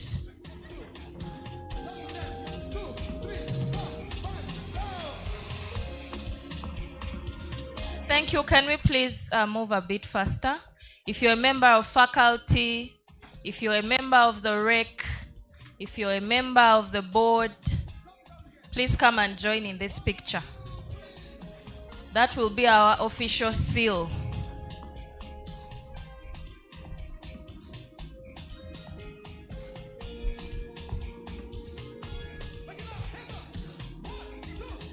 Can we see those beautiful smiles? Yes, thank you. Wow.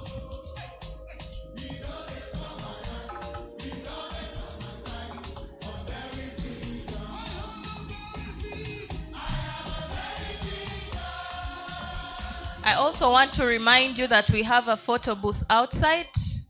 When you're moving out on your right, please post, take pictures and post. Let's cause some commotion on social media. Thank you. So let's stay with the guild president. Please speak to your constituency for just 2 minutes.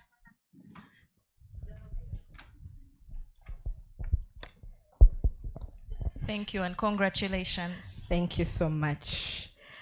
I stand on the already built protocol. Good afternoon, everyone. Mudije, timu inenshonga. Nibanyeta Masiagaba. I'm a proud Muchiga from the Chigezi region. Let's clap for the Muchiga. I think I've represented the region very well. And I'm so proud to be standing here. This is quite a milestone in my journey as a leader. During my campaigns, I was very clear. My journey started right from nursery.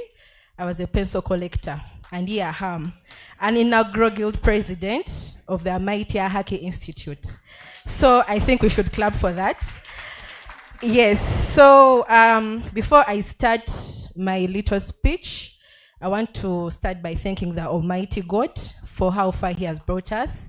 I want to thank the inaugural class for being the champions. Cheers to us. And I know we are doing that so well. We are holding on the flag so well. I'm seeing some of our facilitators. I will not miss appreciating them. Winnie, I see you and we love you. I can see Nimrod over there. We love you so much. I can see Abdul Karim. Thank you so much. Dr. Luanga Musisi in his absentia. I'm not seeing Pensions. I think she left. We want to thank you so much for handling us so well in the first semester. And I look forward for meaningful engagements and classes with us all. So at Ahaki and Ahaki Institute, our name tells the story. This is for the freshers. Afia means health, and of course Ahaki means justice. And of course, we are Afrocentric. I know by the time you finish the first semester, you'd have gotten the DNA. Right now, everything looks new, well, just like you. But with time, you're going to learn the languages of decolonization and etc., etc. It's quite a very beautiful journey. And I tell you that you made the right choice to come to Ahaki Institute. In the African philosophy, health is not just the absence of disease, and justice is not just the presence of the law. Health is wholeness of body, mind, spirit, community, and environment. Justice is balance between people, power, and also dignity. Our ancestors understood this deeply. They taught us the Ubuntu, I am because, exactly. So we are one when it comes to Ahaki. We work together and we do not work in silos. It is a community where we all believe that our contributions are going to ensure that we become the multidisciplinary people that the Ahaki Institute envisioned us to be. There is a powerful metaphor that guides us this moment. Winnie, I know you're going to be a proud one. Sankofa. Can I look at the bachelor's class? Yes. When you look at the Sankofa, what does it teach us? A Sankofa is a metaphor that guides the moment. It's a bird that flies forward while looking backward, while carrying an egg on its back. Sankofa teaches us that it's not wrong to go back and fetch what we forgot. And that is primarily why Ahaki is here. While we are going through our classes and ensuring that we get this different knowledge, let's not forget our past. Our theme today, talking about culture, is very key because culture is what identifies us as African in our realities. So Sankofa reminds us that progress without memory is dangerous, and that leadership without history is fragile, and that the future we want to build as Ahaki in health and social justice should be anchored in the lessons, the struggles, and the resilience of the people that left the milestones. Today, as I take the oath as the inaugural guild president of the Mighty Institute, I commit myself to a leadership that is multidisciplinary in practice, but as well Afrocentric in its core. Leadership that understands that medicine cannot ignore poverty, that public health cannot ignore gender, and that law cannot ignore lived realities, and that social justice cannot exist without compassion. An Afrocentric approach to leadership reminds us that knowledge is communal, not competitive, my dear guild members. That progress is not individual success, but a collective elevation that is purposeful, in its status, but more especially in service. As a guild president, I'll not promise so much because even rather before, I was the class lead, and I think I've really tried my best to really do the multitasking. But together, I look forward to leaders who heal systems, not just symptoms. Let us be the generation that refuses to separate culture from innovation, tradition from progress, or even science to humanity. But more so, our people should know that we do not need saviors. They need servants who are rooted in education, ethics, and Afrocentrism at its heart. So I want to thank you so much for this opportunity, my dear students, for entrusting me with this position. And I believe I'm going to live to what you ensure us to have. So as we spend our time at Ahaki Institute, let us look forward to the vision, to becoming multidisciplinary individuals who are going to go out there and be advocates for health and social justice. I'm ready to lead, and here I am. Thank you so much. Wow. I mean, a student from Afya Ahaki. The wisdom, the articulation, the confidence. I felt like I was seated at a campaign right now. So we are really proud. Thank you so much. I think we are just nearing the end. So, our last item on the agenda, before Karim tells you what's next, is a closing speech. And today we wanted to give the opportunity to one of our new students. You've already heard from the old one. Now we want new blood. So please, join me in welcoming Farida. Yes, Farida will introduce herself. But Farida has been around in this space of health, human rights, sexual reproductive health and rights. She's an expert, and she decided to join us. Thank you, Farida. Please do us the honors of closing this event. And you can also tell us your name in full. Thank you. All right, I'm happy to be here, and I feel I'm in the right place. I have so much confidence in the leadership, in the administration, in the faculty, and to you, the new guild. Congratulations. My name is Luiga Farida Mwanje. I'm an advocate and communicator for sexual and reproductive health and rights, and I have experience in working in countries in Africa and Asia. My work actually spans the demand and supply side of sexual and reproductive health and rights, amplifying the voices of citizens through civil society, but also elevating the voices of health workers through professional health associations. Like I told you, I'm in the right place. Most of my career journey in the last 10 years has been shaped by global frameworks. And I believe this is an opportunity for me actually to deconstruct, to reshape my approach to sexual and reproductive health and rights. And I want to thank Afya for giving me the opportunity to join the cohort for the post-grad for 2026.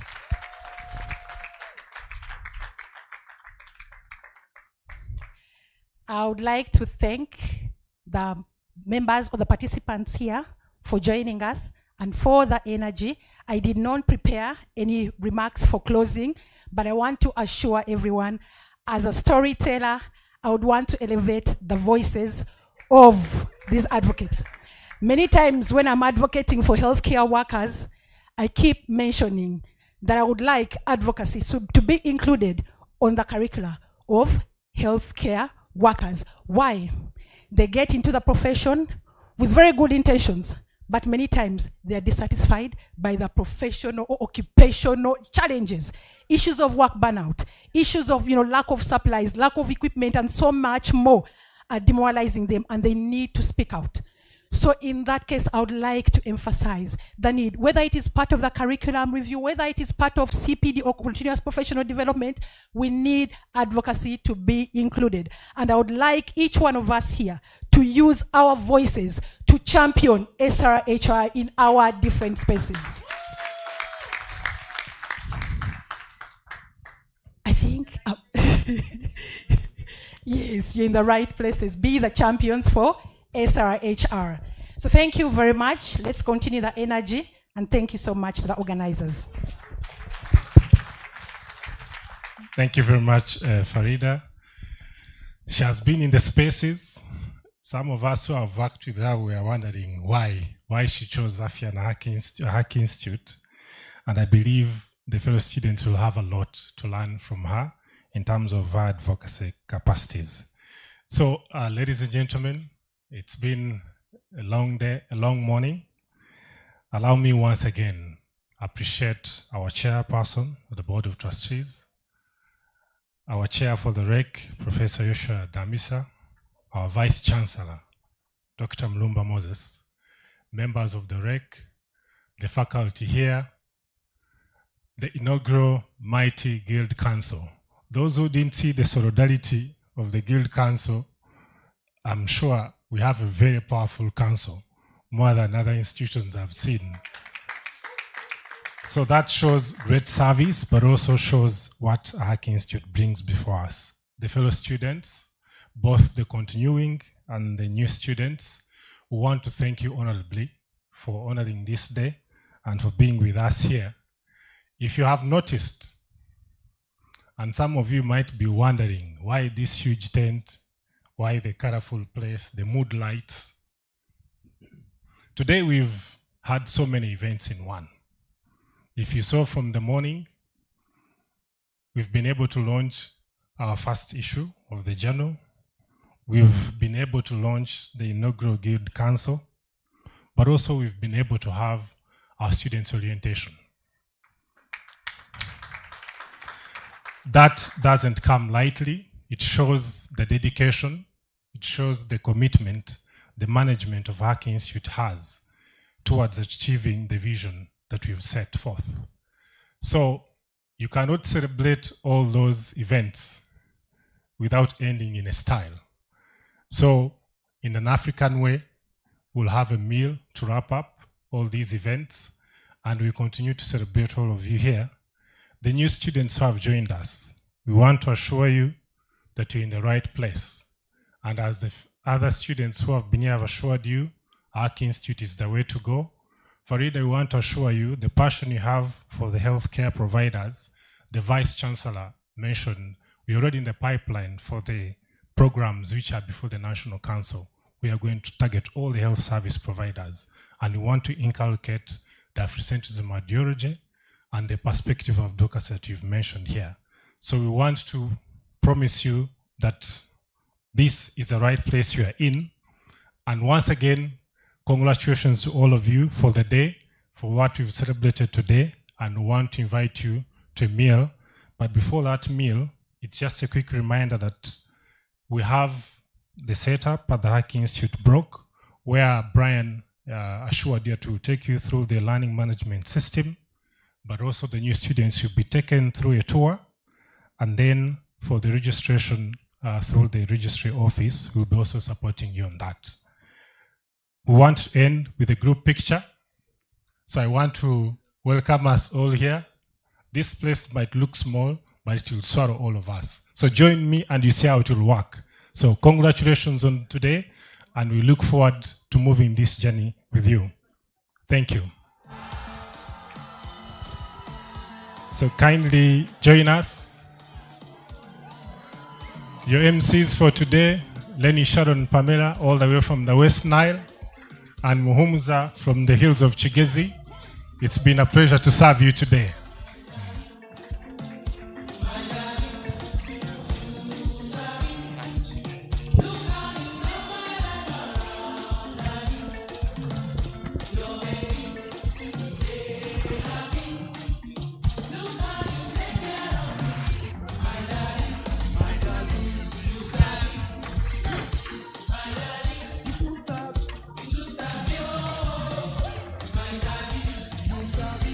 Please join us. Join us, please.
join here in front. If you feel very comfortable, there is another level here.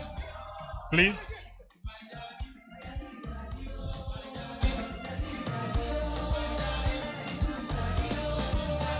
There is more space in front here. Feel free to join.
Thank you very much.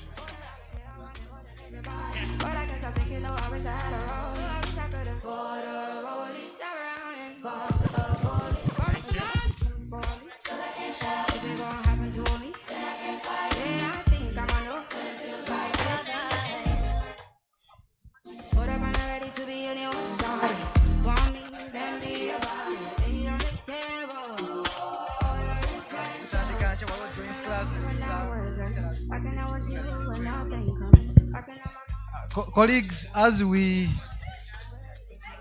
Hello?